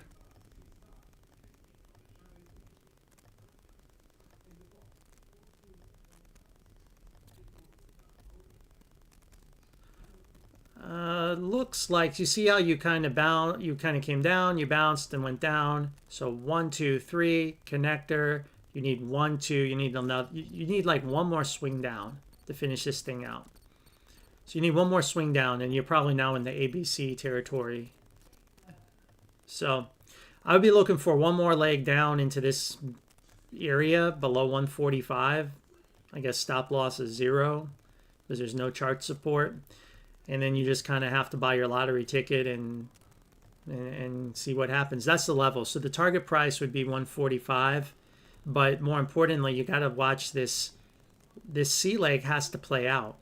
Like, see how this one, so or let me look at actually 3 waves. So it is still moving in 3 waves. So you have to have a 3-wave sequence play out. So what you're going to need is to go down and have a rally and fail. So you're going to have this go down, have a rally and fail, and then by that point you can maybe pinpoint a better chance. Sometimes once in a while though, when we hit these key fibs, the computerized algorithmic trading systems out there, they just buy it and so sometimes that happens. So I don't want to talk you out of not buying it, but that's what I think's likely to happen. And then after this, it should have a 3-wave rally, right? It should have a 3-wave rally, probably back up to this resistance area around $6. Okay, that's the idea if it can happen. Okay, and if they really do have this kind of product, I would be buying it with it. I would be mortgaging my house to go buy this right now if it can actually work. But but everybody that's tried this, all these penny stocks that try it, it never works. Right? It's all just snake oil. They just get investors to buy their money. So I don't know if they have a working prototype or something, but yeah, that's the holy grail. If they can figure that out in diabetes, man. I know Astrera Labs would be pissed at that. Put their product, obsolete their product overnight. Freestyle Libre, obsolete it. So anyway, but those contactless ones, I've been told, even if they can read, they're not reliably accurate, which is what diabetic people need. They can't be worrying about whether it's accurate or not. So anyway, that's what we got there. And J&J has been a great. I'm sorry. Yep. Yeah. Next stock, CRVS and J&J. Sorry. Next group, J&J. So CRVS. Oh, looks like it's getting very close to an entry here, but we'll take another look at it. So we are looking at it from a couple perspectives. I think I remember. So remember what I said. We have 3 waves down, 3 waves up. There's no guarantee for the 5. If we're going to make a 5, it has to bounce here. Make a 5 and then come back down. And probably come back down and fill that gap is probably what will happen. Now, if that doesn't happen, it's corrective and it's a flat. It'll become A, P, and we'll crash all the way back down. So it's a very tough situation. So we could look at RSI to see if it's tipped its hand, but it's probably too early. So like if this RSI comes down and breaks this low here, regardless of where the price is, if it, then more than likely it's going to melt down. Okay, that's one clue. Or a trend line, right? The trend line. We can draw this trend line potentially here. Break that. It's a flat. Now we can look at the monthly, but see it's too early. Daily cycle is still a 4. As long as the daily stays above this level, it's still a 4. So as of now, it's a 4. Let me look at this wave here in general.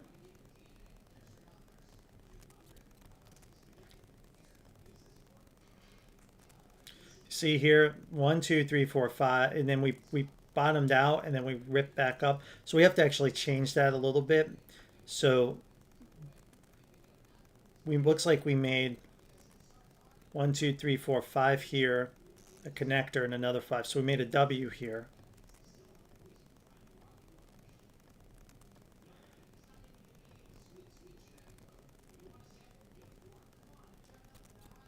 So if that's the case, it's going to have to go deeper,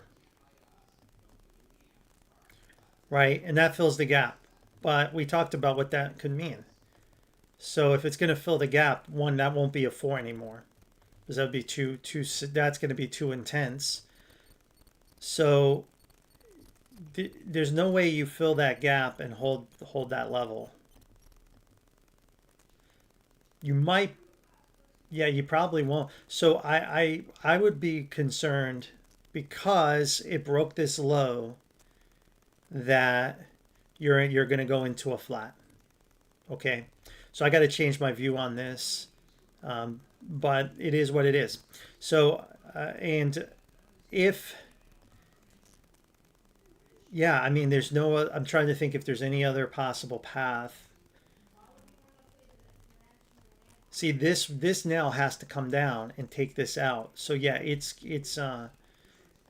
actually now a short opportunity on bounces on 3 waves below 2681. So I would recommend shorting this on bounces now on 3 waves. And this could be a run-in flat, by the way. It doesn't have to, I say it doesn't have to come all the way back down. It just has to finish an impulse. So I guess that's some good news. Maybe if you're in it, but I would look for something like this. And we need to let this play out more. It's too early to label it. It could be a lot of things, but I think based on the structure of this little wave, the recent price action we saw, we're gonna see another leg lower. J&J has done really well. I do remember back in our live stream, we were traded in this area. And I remember getting this 5 wave and I'm like, hey, we'll come back to the 4. And it did.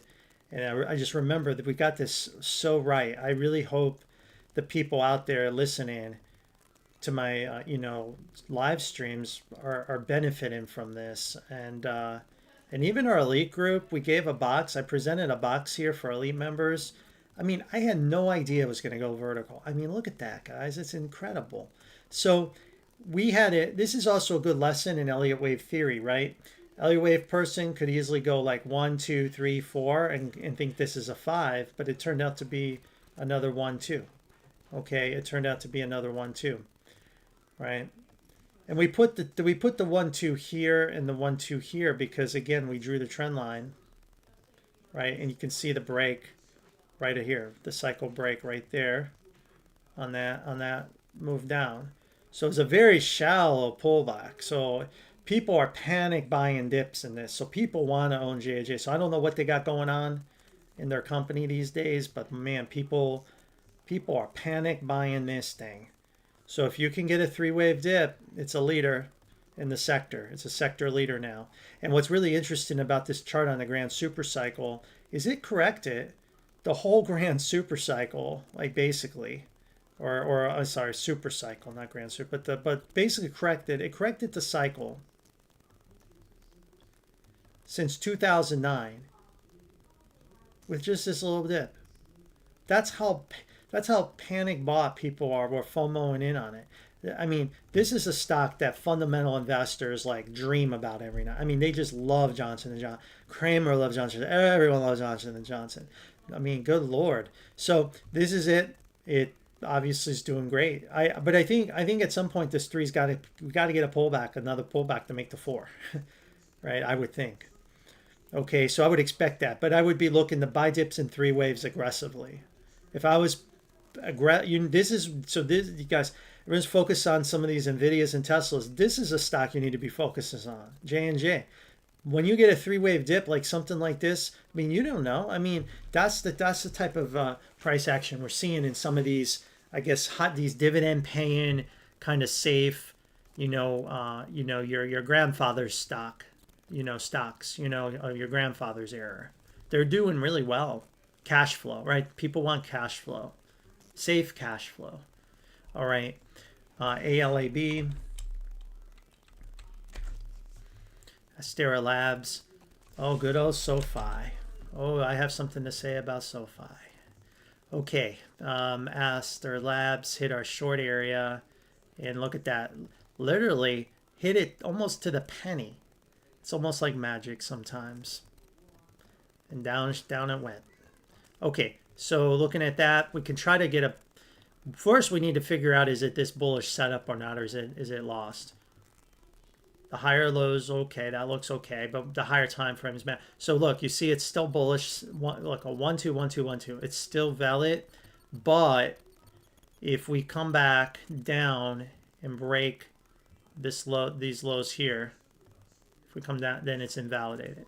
So it's still valid, very valid 1, 2, 1, 2, 1, 2 count, but you have to keep an eye on it as it melts down. And we'll project a target of 117. 96.21, somewhere in this area. Okay, So that's the target, and we need to go in 5 waves, you know, see. It looks like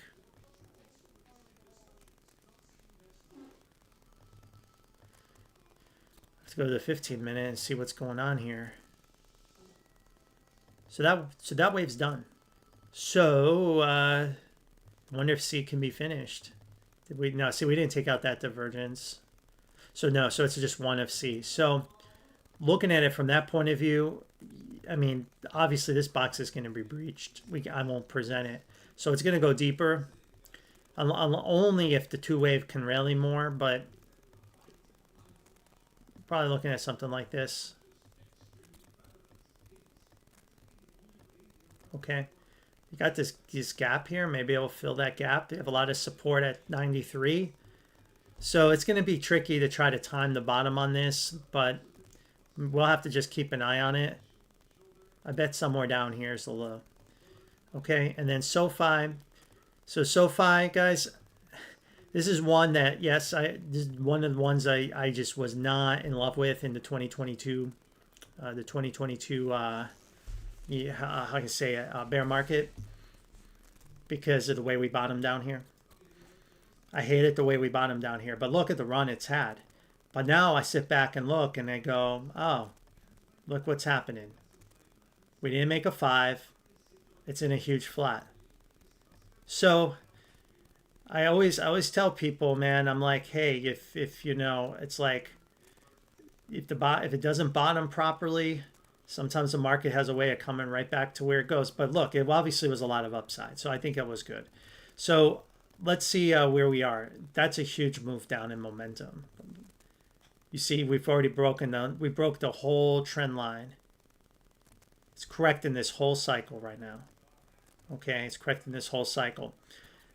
And how would I label it? Probably something like this. Let me just kind of think about it a little bit. Probably like this. 1, 2, 3, 4, 5. And A, B, C. And A, B, C. And then an A, B, C. So that's what I'm looking for.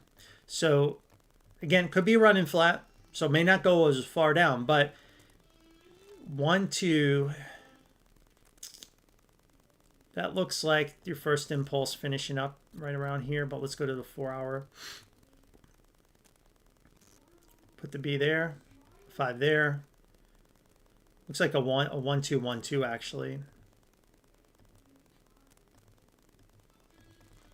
So now you just got to let the impulse play out. And this is why flats or crashes, right? That's what happens. Flats or crashes. So that's what's going through. So we got to let this play out more. It could always make some more 1s and 2s in yeah, actually I do this. I'll do that.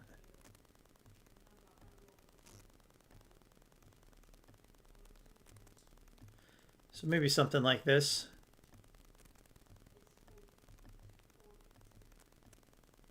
We'll keep an eye on it. We'll have to just keep an eye on it. As long as you're below 32, I would expect more downside.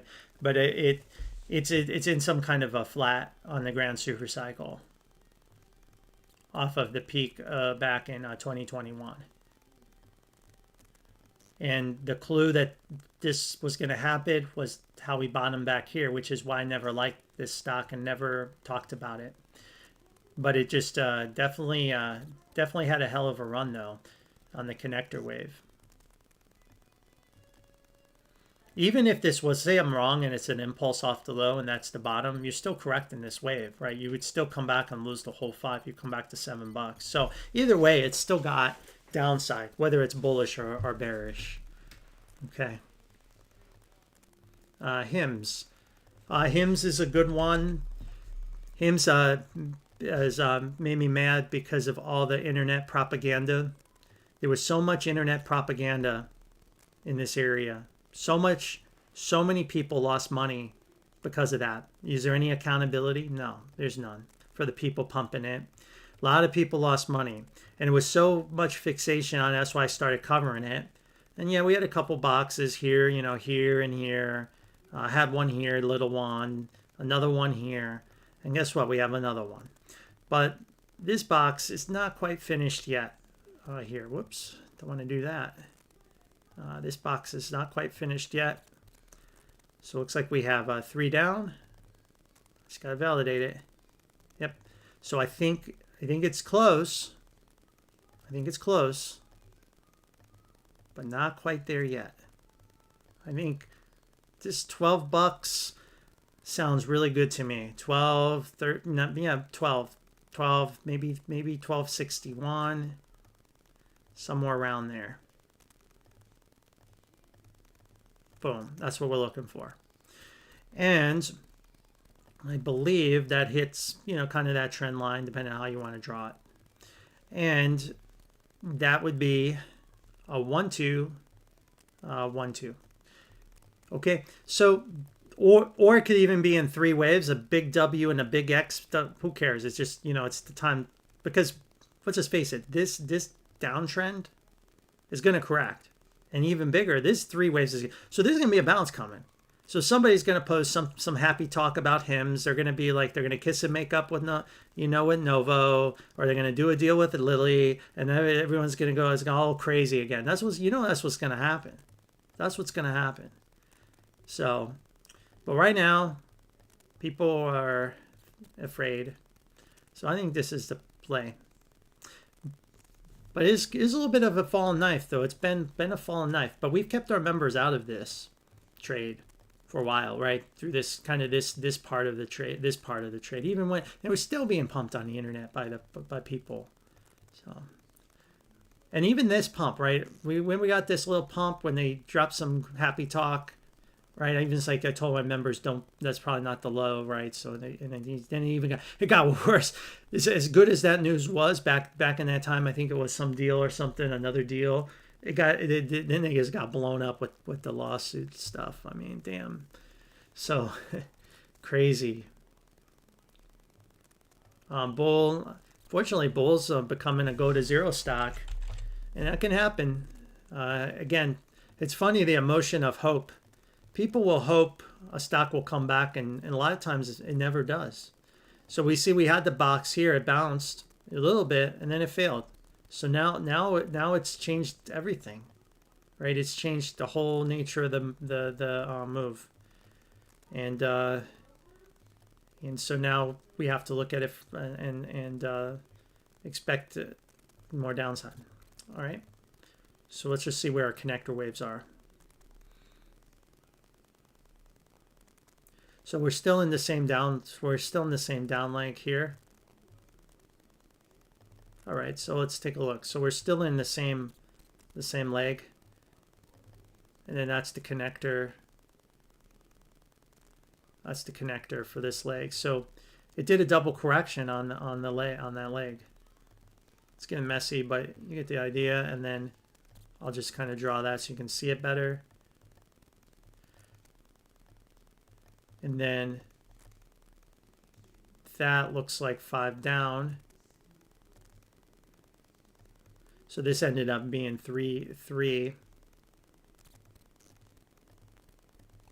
like that.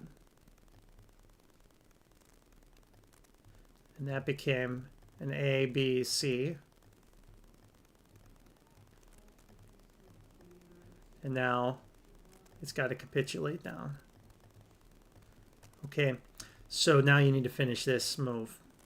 So as you can see, the W here, if I can draw it, you see how you had a big bounce and then a low? You're going to need another big bounce and another low.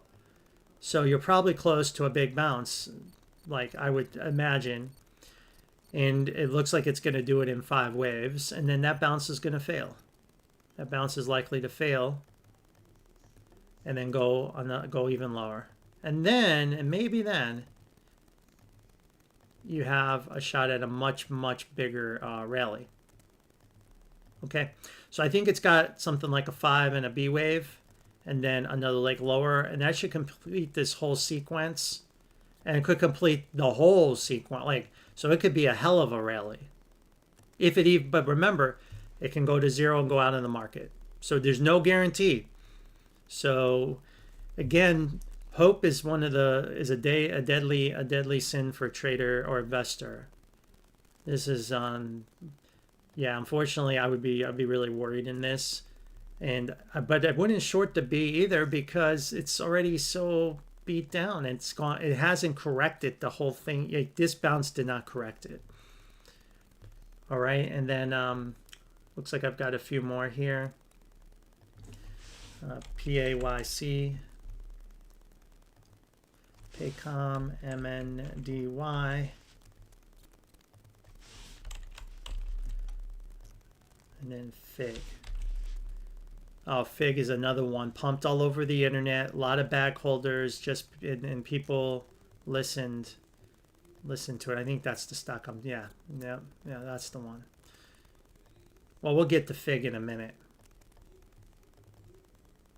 Again, where's the accountability for all the people that have tens of thousands and followers? All these people, and they were saying buy Fig and it's the greatest thing, and they all just disappear. There's no accountability, you know. But it's so funny that people, I mean, can just say that kind of crap and get away with it.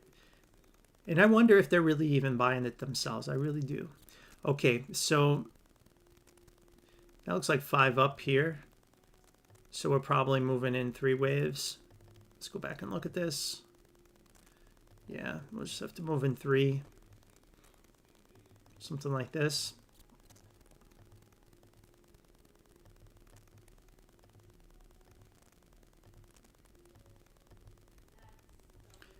So again, this doesn't look good. You see how you had 3 waves? You're gonna have to do that all over again. So looks like the first wave probably ready for a bounce. Probably ready for a bounce soon.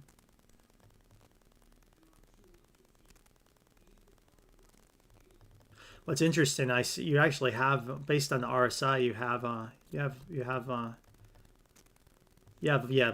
this leg's done. So yeah, you're due for a bounce and probably another low. Clearly, it's correcting the whole cycle. I don't know if you'll be able to get a target from it because where the levels are, you see it goes negative. So there's really no way to target the bottom, but it's you know, one day it should come back, or it goes out of business, right? That's the other thing that can happen. So anytime a stock is in the grand super cycle correction, we always talk about it could always go out of business. I only see 3 waves up too. So that makes it even look worse.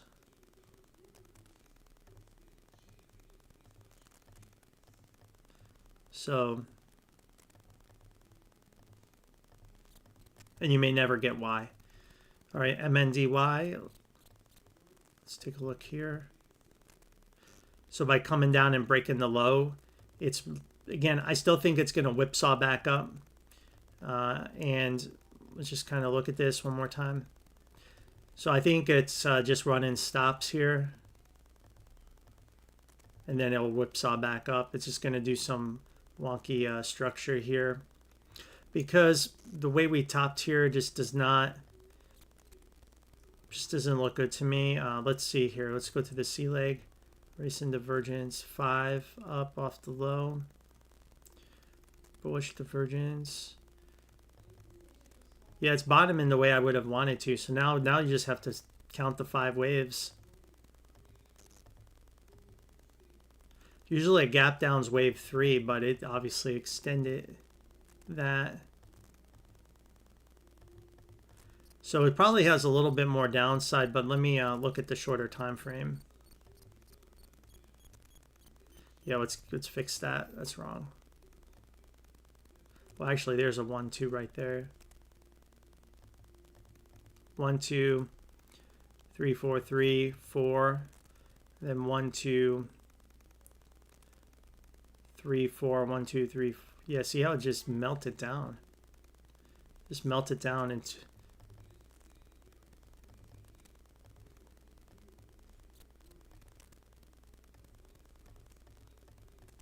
Yeah, it would have to be a 1-2 right here. I'm just wondering if it's moving in 3 waves and not 5, but based on what I'm seeing, I'm going to label it as 5 because that's seems to be what I'm seeing move. I think it's just more. I think it is more downside though, based on this count, because you don't have really any of the 4s yet. I'd be really careful trading this. This could have a lot, based on this count, it could have a lot more downside. So, you know, maybe looking at this, you know, maybe it's like this, maybe it's just 3 and put that in, and we just have to assume that it's in another leg lower. I think that's probably how we have to assume it based on the price action we're seeing.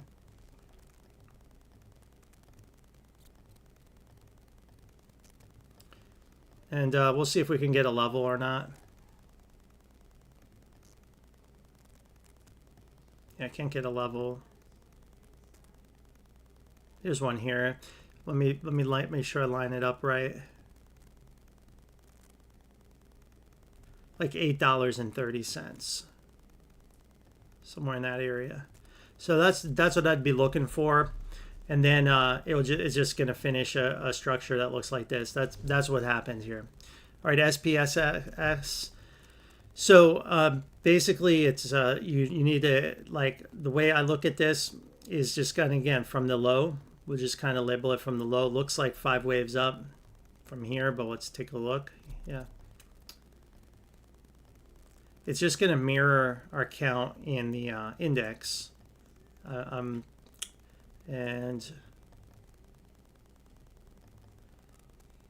same thing, that, see how that has 5 down?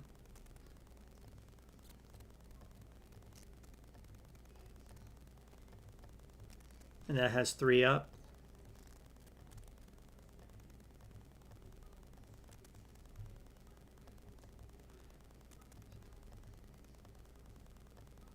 Let's look at the overall structure. 1, 2, 3.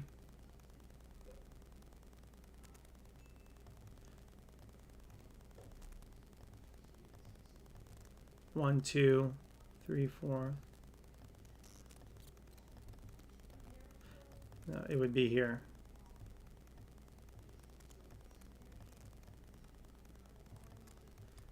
And just trying to figure out this structure. So this is A, B, C, but we're probably still in B.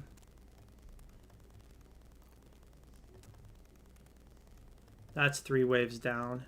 So actually it probably did this, and probably C ended here. Right? And now you have 5 down.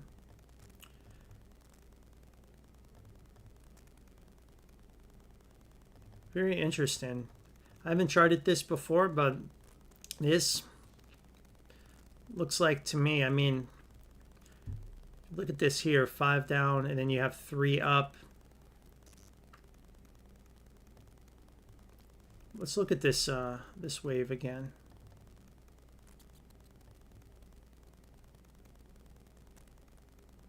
It's 5 up off that low. It's 5 up here. So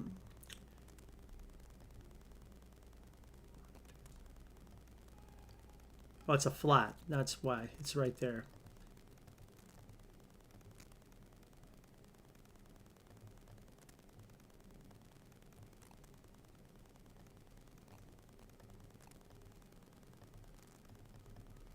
Now it makes sense.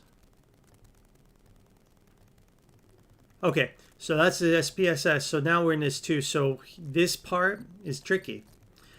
It looks like we have 5 up here from that low, and now it could double correct back down to 34.69, 34.37. So that would be a spike, you know, obviously in this buy. If that happens, but then it would get then the market would obviously have a massive pullback, or it's already done, right? When you look at this, I mean, it looks like 1, 2, 3, 4, 5, and 1, 2, 3, 4, 5. So it's interesting. The structure here supports a more bearish view in the market, a more bearish view. This supports a more bearish view in this SPY. It almost supports more of a 1-2-1-2 count. See that structure may be a clue telling us that maybe this is something like this won't happen.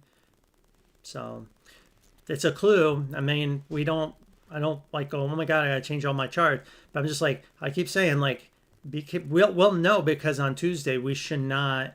We would have to have a massive gap down, right? And look, it's market's already green.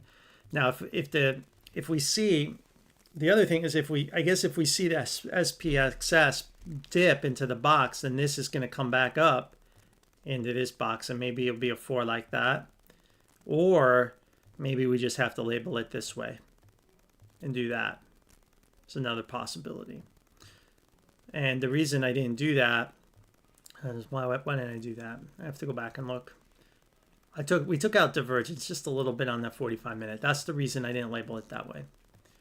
But I guess I can change it. So maybe this SPY needs to be labeled this way, potentially. Okay. But I'll leave it the way it is. All right. And then Fig.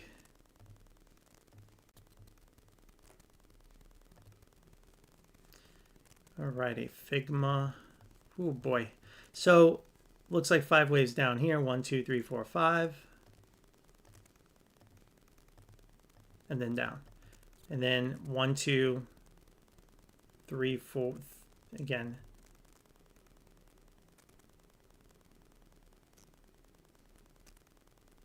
Yeah, we just call that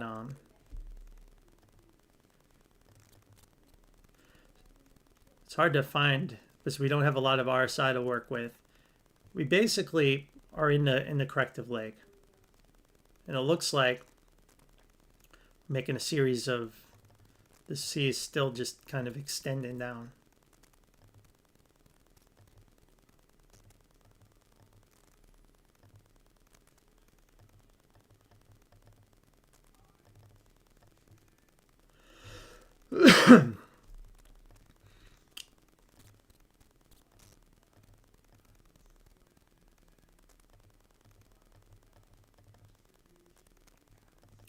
Okay, so maybe it's finishing this 3-leg move.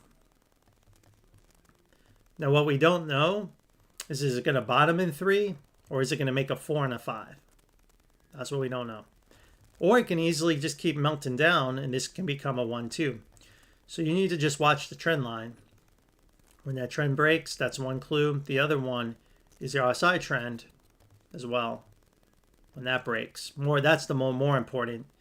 Actually, the more important one, the RSI and the daily. Until this breaks higher and you're on the other side of that trend line, I would expect more downside. But once you break on the other side, then you know it's finished and it's done or finished, and you can get a bigger rally. I mean, maybe we can get a box from that connector. No, we can't. So very dangerous. I wouldn't recommend buying it, but if that's the count I'm looking at, it could become a 4 and a 5, or from here correct this 3 waves in a big rally. It's possible. STM, I'm sorry. Looking good. It looks like that 3-wave dip worked out. I mean, this is a great look. Now, it could always be a flat, but I think it's okay. I think it's ready for a more upside. I think the party's just getting started on this one. A lot of pump potential to come. I mean, looks like it's going to come. It's going to be another one of these coming out of a 20-year bear market. They all seem to be doing that. Not sure why this one's lagging. I want to keep an eye on that one too myself. I'm not sure, but it looks like it's going to start to finish its base-in phase and come out. So, yeah, that's what that looks like to me. STM Microelectronics. It looks pretty good. Now, if it does a flat, it could come back down to these lows. There's no way to know that for sure, but I wouldn't make it a base case unless we knew for unless we saw something. IONQ. So the quantum stocks are shorts now. That's another example of being able to just go from bull to bear without any worry. So IONQ has had a 5-wave move down. It came down and it broke the low. So now we have to make another leg lower in C. So we're probably looking at around $8 or so. That looks like 3 waves down. And I'm right. Yep, 3 waves down. And that's a pretty big bounce. So we need to go back and look and make sure we have the correction labeled right. So I have it as B, so we're probably going to change that to something a little different and call it a WXY.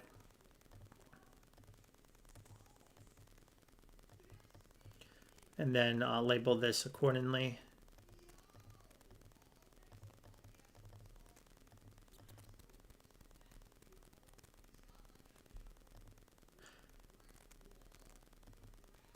Yeah, so we're just correcting the Y leg. So something like that is what I'm thinking. So you can you have a short opportunity here now. If it can come back up into this $39-40 area, and look what it's back testing. Look at the it's probably now again. It's probably support support now resistance. Right, it's going to come back and back test that, and then more than likely get rejected when it back tests it. So that's probably what's starting to happen here. And good luck on that. But yeah, eventually it should finish, and here's their whole 5th wave. So eventually it should finish if it's still around. I do think one of the quantum stocks is probably like the Amazon, of the 2040s. I don't know which one. But one of these is probably like buying Amazon was in 2000. I believe that. I believe one of these will be like that kind of bet. We just don't know which one will make it. Maybe they all will. But I bet if we had a time machine and we go to 2040, 2050, you'll be looking at one of these quantum companies and be $1 trillion company or more. They'll make it, right? It could be qubits. You pick which one, because their charts are resembling how the early BitMax 7 got started, big pumps and then massive crashes of 90%, and then they build off of that. Because it's all hype at first, and then they have to build out the actual product, which takes time, and then it's the future. Quantum is the future, guys. I mean, it's going to happen. They're just early. So just look at this as if this happens and you get these 90% corrections, just pick it, you maybe place your bet in all of them and small bets in all of them, because one of them is probably going to be the winner, probably a big winner in the future. That's I suspect will happen. Okay, is it this one? I don't know. Maybe. Okay, so let's keep going. APLD. Applied Digital, TSLL. All right, Applied Digital. Looking pretty good on our chart so far.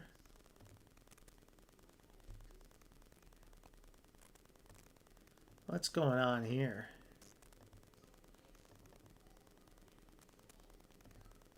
Wonder if we're still in the 4-wave. You see this 2-wave took almost 6 months or something. We might still be in 4. We might I don't think, did this break the high? Could 5 be here? No.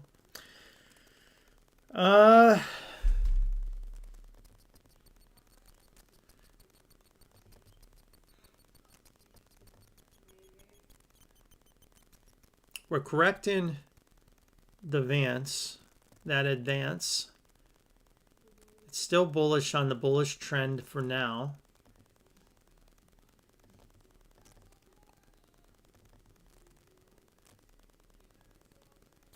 Yeah, I'm gonna have to change it up a little bit. Let's go back.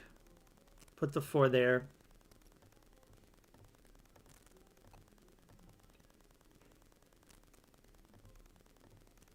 that. I think I'll go with that. So I think we'll go with that view. Okay, and then it tops. TSLL. Looks like our chart's playing out perfectly on this. 1, 2, 3, 4, 5. Again, moving in threes.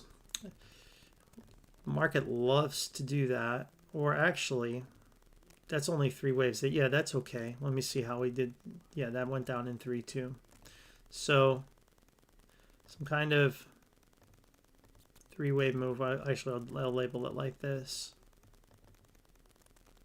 Then we bounced and corrected that. And now we're here. Just look at it one more time.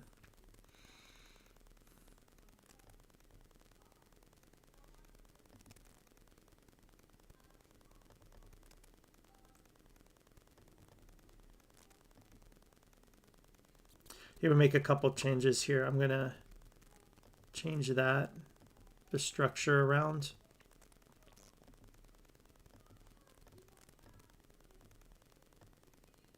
Oh, that broke the low.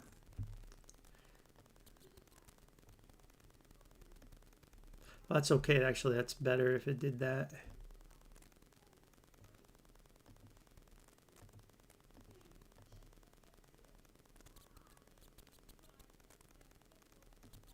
Yeah, it's actually better that it did that. Let me see.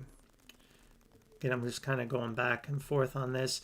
So this is a tough structure to label because we don't have all the data. Actually, I think I'm going to leave it the way I had it.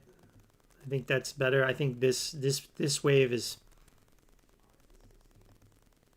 the tricky one here.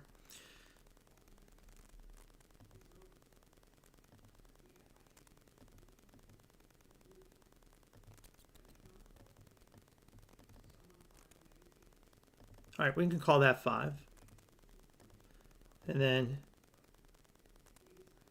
the question is this part right there. So there the RSI peaked out. You had 3. It looks like a some kind of running flat connect, 2.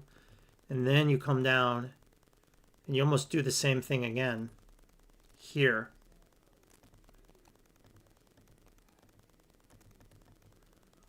Yeah, so something like that. Let's check the box. I think I'm okay with the boxes. Is it kind of where we expect Tesla to trade, down to. Let me look at it too from another perspective. Yeah, so it all lines up. I think it's somewhere down in the $10 area, but just kind of what I'm thinking. All right. But if you're really curious, you should join my pro group if you're not a member already, and if you are, then just follow my explanation. When Tesla finds a low, I'll be the first to tell you, and you can go ahead and pick this thing up. And that's why I like these triple levered and double levered funds. I always just track the individual stock, and then when the individual stock hits a box, I just go buy the levered fund because it trades with the stock. I don't have to chart the levered fund. Now, once in a while, I'll look at it because there's rare chance sometimes the levered fund provides a clue that does something different than the instrument, and you can pick up on that. That I guess arbitrage. You can pick up on that, and you can get a clue, but I don't have time to do that with all the instruments, so I don't check all the leverage funds. But I typically, if I wanted to buy this, I would just wait for Tesla to bottom, and then I would just go buy it. And I'm like, okay, whatever it is, count as the count. But it does make me feel good if I can get a 3-wave box on a levered fund too. I think this one you don't really have that kind of setup, but it does look like you have a lot of support here around $11. All right, crypto, Sapien. That's a new one. I haven't heard that coin. All right, looks like a flat here, or no? It's just moving in 3 waves. You know, that's typical for a lot of these cryptos.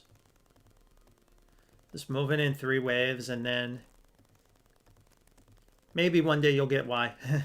But we'll see. I think that's how it looks, like a triangle here of some kind. 1, 2, 3, 4. So, or maybe not. We have to go to a lower time, lower degree time frame. Yeah, see it is. It's a ABC. I thought it looked like it.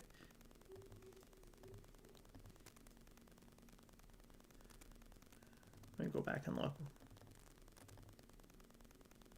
Yeah, the subdivisions aren't there.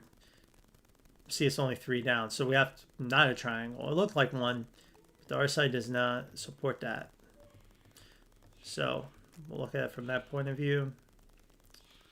So it's just like moving in 3 waves.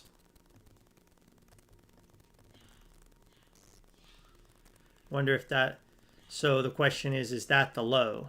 But we didn't break that low. Does it have to? No, it doesn't. I don't know, maybe that's the low. For now. Definitely got a lot of capitulation there. Let's look at the structure. 1, 2, 3, 1, 2, 3, and we have the connector right there. So yeah, I guess you could trade it from this low, from this 0.9 cents. So you could trade it long against that level. Looked a little impulsive here, but yeah, a little bit. But we could be seeing just the 3rd wave impulse. Let's take another look. Yeah, I mean, it's on the 4. Let's go to the 45-minute cycle.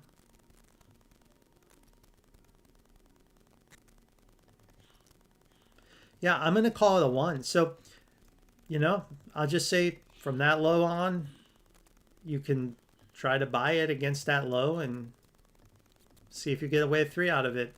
I don't see it. I mean, the 2 obviously can play out for a long time. We just got started. You need to stay above 6.9. TMV. TMV is, oh, that one. Oh, yeah. Oh. Treasury bear 20-year. Treasury bear? I'm trying to, okay. Hold on 1 second. I'm just trying to put my mind around that. Bear, yeah, bear. If you're bearish bonds, you want rates to, all right, so hold on.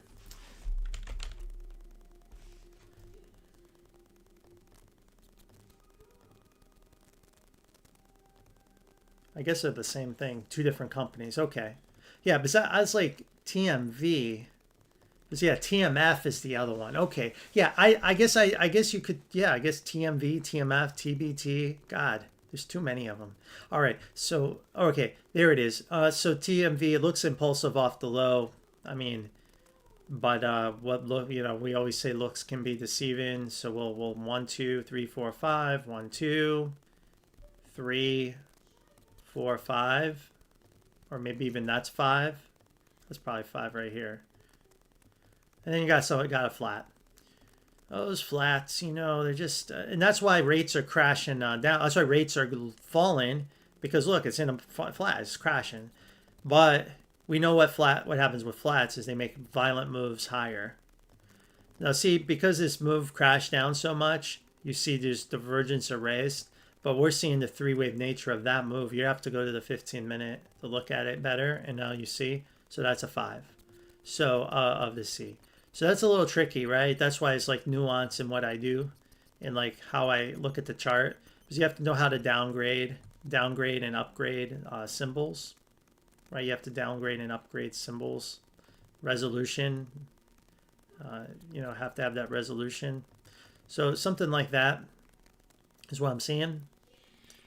And maybe one more low if it plays out. Now again, it could always erase divergence. It very well could. I mean, this could become a 1-2, 1-2, and And then this idea is invalidated that I'm about to show you. So maybe this. Okay. Maybe a little more downside. So something like that. And then it's go time. Hopefully it's go time, right? So I think something like that. And then you have boom, boom, boom. Now on the higher time frame here, let's take a look. Yeah, I'm not seeing all the data. There it is. Okay. Looks like you got nice 5 waves up here. Oh, actually, we got to count for that. Oh, that's the low right there. Tricky. Or maybe here. Maybe like that. And then it did a flat here. Oh, it made that low. Yeah, this is my bond structure, but this is why I think the bonds are going to come up and come down again. So this is this whole screwed ups. The bond this structure is all screwed up because like if I go to my bond chart,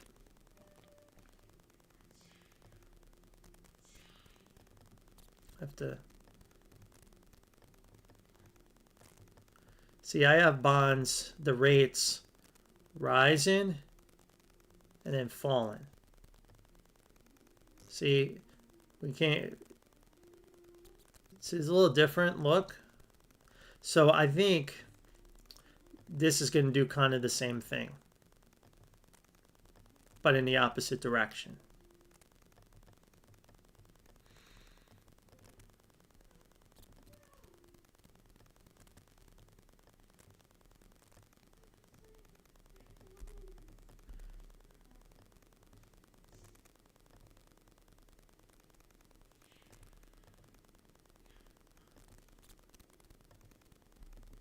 Let's see here.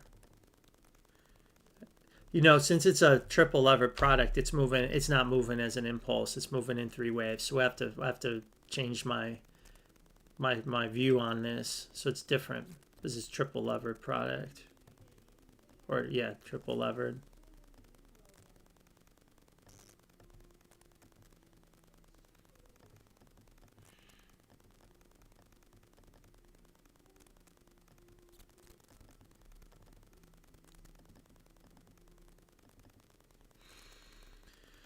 So, I mean,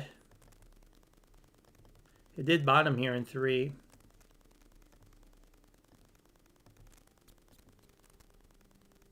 But see, that's not a C wave. That's 3 waves too. So that means you're still in B. That means you're still in C.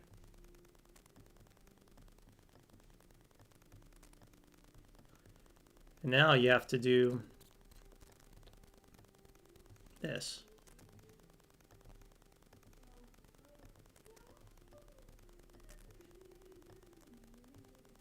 Yep, and now that matches my bond chart.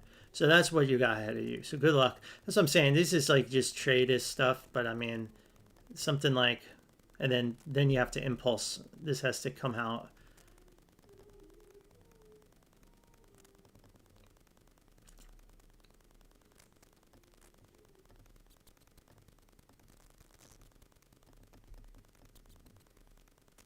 One, two, 1, 2, 3, 4, 5. See all these 3 wave moves. So probably we'll just say it's 3 and 3.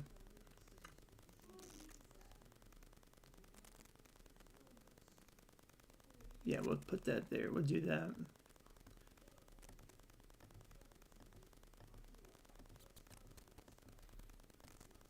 So everything's got to move in 3 waves.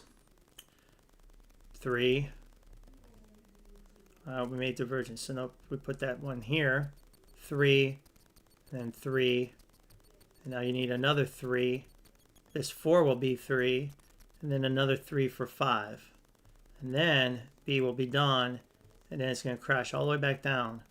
And then you get the massive pump. So something like that. So that's the bigger structure of this. It matches the bond chart, but I believe shorter term, we should be, rates should be going higher soon. Now, if we break 3187, it's invalidated. Idea is invalidated, and then, oh boy, rates long end rates may be collapsing. That would be something. That would change a lot of charts. That would blow up a lot of charts, even mine. But it could happen. Anything's possible. I don't, like if there's a box, like I'm not afraid to take it, but I do recognize, like, hey, the market likes to buy bonds when they're scared of a sell-off. Although, what if the reason for selling off is because rates have to go higher because there's political, and government issues that, in the shutdown and, stuff like that going on, geopolitical. And that's the premium, and I was reading China's selling our bonds now. They're liquidating bonds. So I think this goes higher. All right. MOLX. I'm not seeing that one come up, so you have to give me a different symbol there. ET and WES.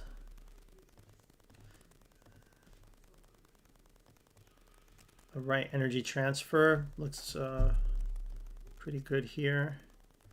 So kind of went through the box, but obviously it's found the low. It finally found the low.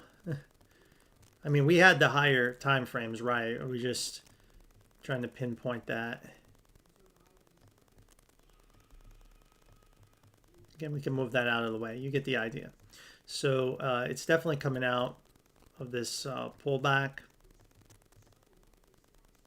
Looks like that's the low right there. So I would just expect more upside, right? It's coming out of this 1, 2. Looks like it's in a wave 3, right? Of 5. But as you know, 5s can turn into, 5s can turn into, 3s can extend, right? And along the way, look, we really had some good opportunities. Remember this box down here at $8? This is an old when I started my channel. Look at that. Wonder who bought that. Someone must have asked me about it because I sure as hell didn't know about this company back then. So, yeah, very, very interesting. So, yeah, just enjoy the ride. I think it goes higher. WES. That one's breaking out. That's good to see. 3 waves down. Oh, wait, we don't. TradingView's messing up on us. We don't have all the data. There we go. All right. That looks like a nice low to come off of a 3-wave move here. And my guess is it's finishing a 5th wave.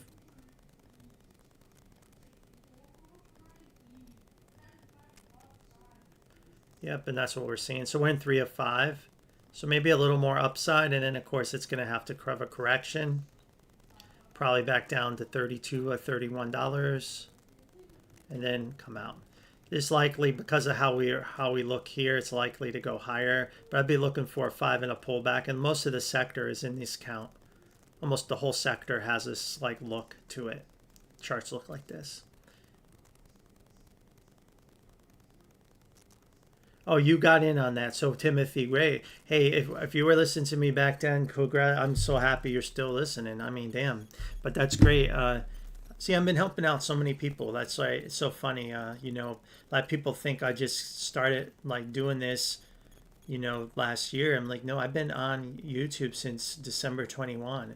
I just never gave a shit about followers and impressions and hit the subscribe. I just wanted to get the information out there. But now last year I'm like, okay, let's make this thing real here and really make an impact and try to get this message out to more people. Although I feel like sometimes I'm shadow banned because I'm telling you guys things that the bigger organizations and funds and things don't want out, but the platforms may not even want out. But it's a conspiracy. I just have, because it kind of blows my mind some of the terrible information out there. But these guys are getting impressions of tens of hundreds of thousands of impressions. I'm like, but they're putting out such garbage, and it's so wrong. Especially the guys that have been talking about crypto to $200,000.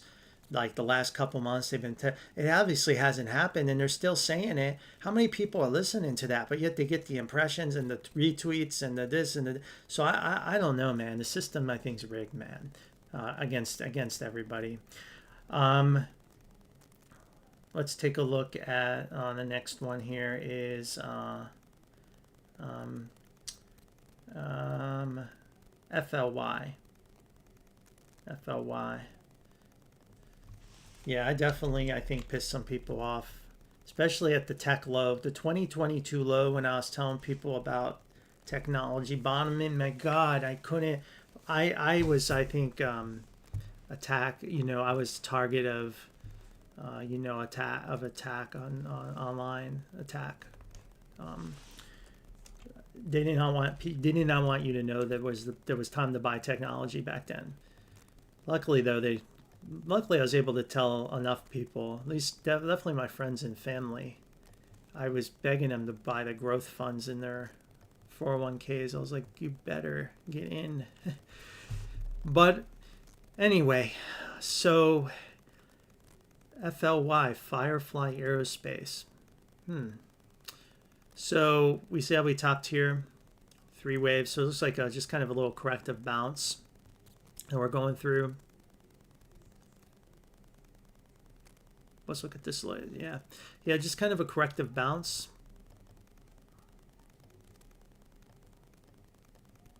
And now it's see, there's not a lot of data to kind of go with this. You can't see, I can't even use my system because we don't have the data, but I'll do my best.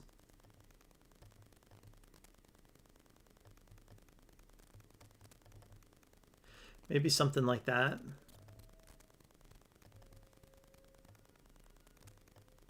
And then you bounce, which would imply you need another leg lower because it's 5 waves. So we're just going to assume that's the case. 1, 2, 3, 4, 5, 1, 2. And I would be really careful on the long side on this.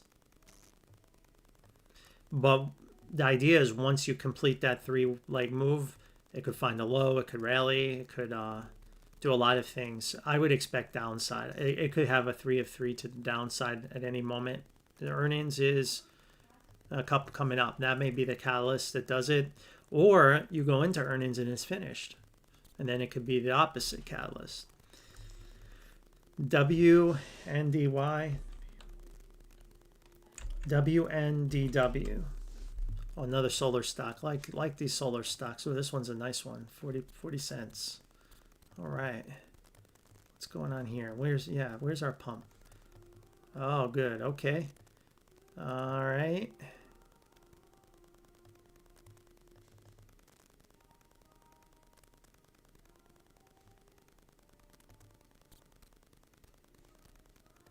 Yeah, I don't know if the RSI is very helpful for us, but I'll try to make it work. Triangle. That's what it is. B-wave triangle.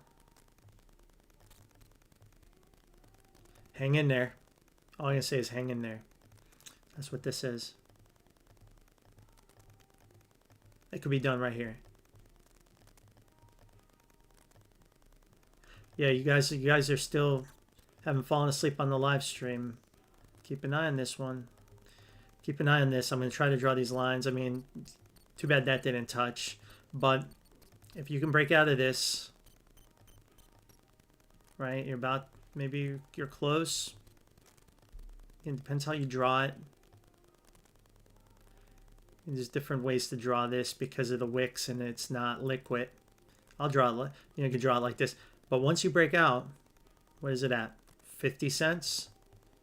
240? Hey, that's not bad. That's not bad. And we know solar is a bullish sector, right? So maybe it goes even higher, higher. Yeah, what the hell? Let's keep an eye on that one. So let me just see what they say they do. Liquid electricity coatings and processes which generate electricity on glass and plastic. That's pretty cool. I wonder if they can do it. Well, I guess if they can do it, yeah. I mean, what's the market cap on this thing? It's probably, you don't even have a market cap. $27 million. Holy shit. Yeah. Yeah, if they can invent that, there'd be like 100 times buy right here if they actually could do it. Well, I don't know how much debt they have, but I don't know what their enterprise value is, but they probably have a lot of debt too. But 27 million, that's nothing. Yeah, what the hell? I may buy some of this just for the hell of it. I mean, stop loss essentially on this, guys, is 0. So if you're going to place a lottery ticket, play. All right, guys, let's go to the next one, MPLX.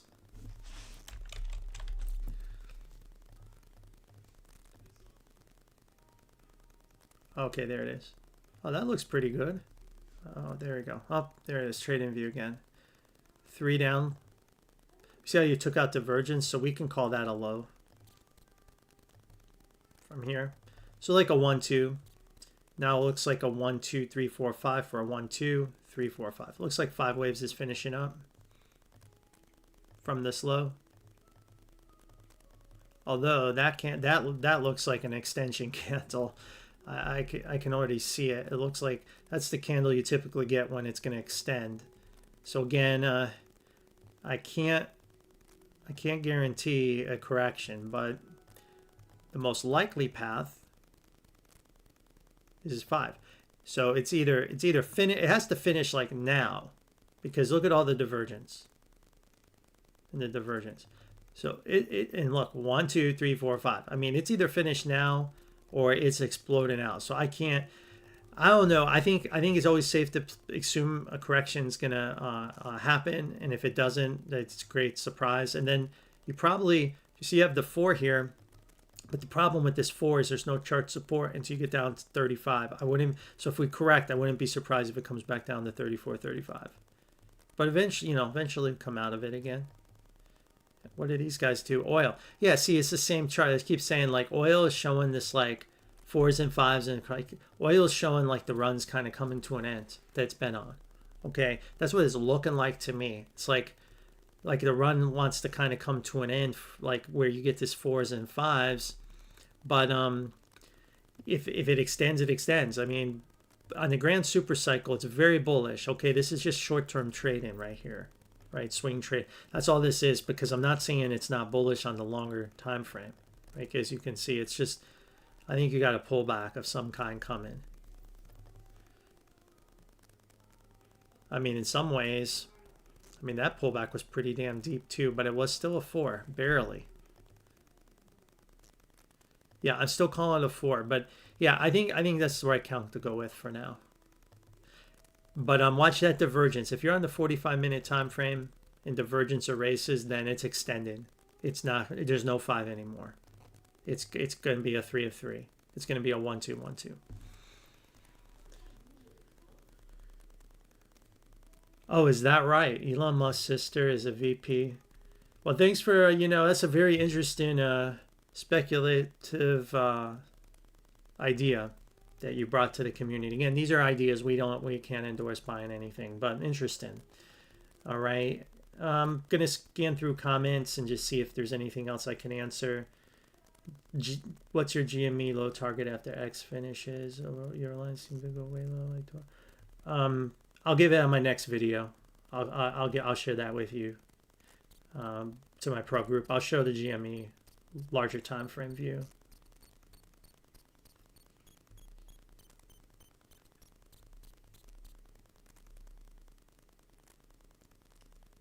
I'm just reading everyone's comments.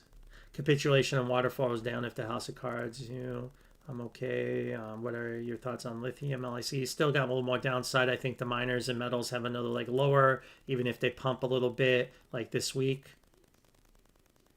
So if you want to, Tina, if you want to upgrade, Sage, can you please upgrade? The way to upgrade, from what I've been told, is in YouTube. You just have to unsubscribe, unsubscribe, and then rejoin as your new level. That's what I've been told.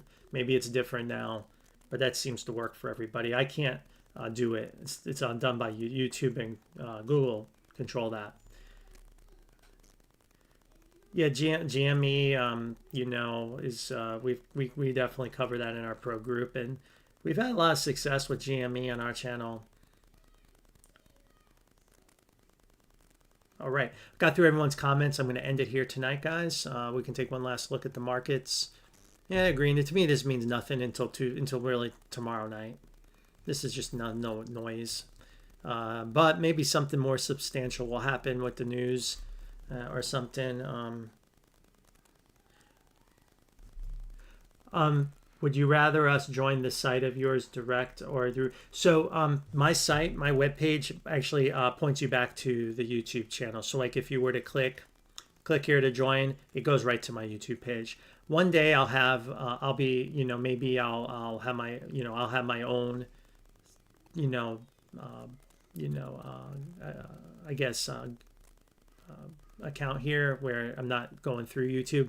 I was thinking maybe I'll do another tier, like a super elite tier, and then we just do it through the website. But I haven't decided. There's things I've been deciding. There's a benefit to going through YouTube, even though they take their cut, because they handle so much of the logistics and things and stuff that I just don't have time for. And to me, it's worth the cut they take. So, but yeah, so if you just click here, click on this YouTube channel, you can get to it. But the website provides you all the information, right? The problem with YouTube is I can put a trailer video out that explains it, but it doesn't do it. It's not enough. It's not enough. You need something like this to really give people an idea. And then people ask me, well, what is Elliott Waves? What is the structure? So I'm trying to build that out more. Okay. So that's the reason. But yeah, so if you just go through that. So if you just click here, you go to it, or just go to my YouTube page. One or the other. It goes to the same spot. Okay, guys, that's all I've got tonight. Good night.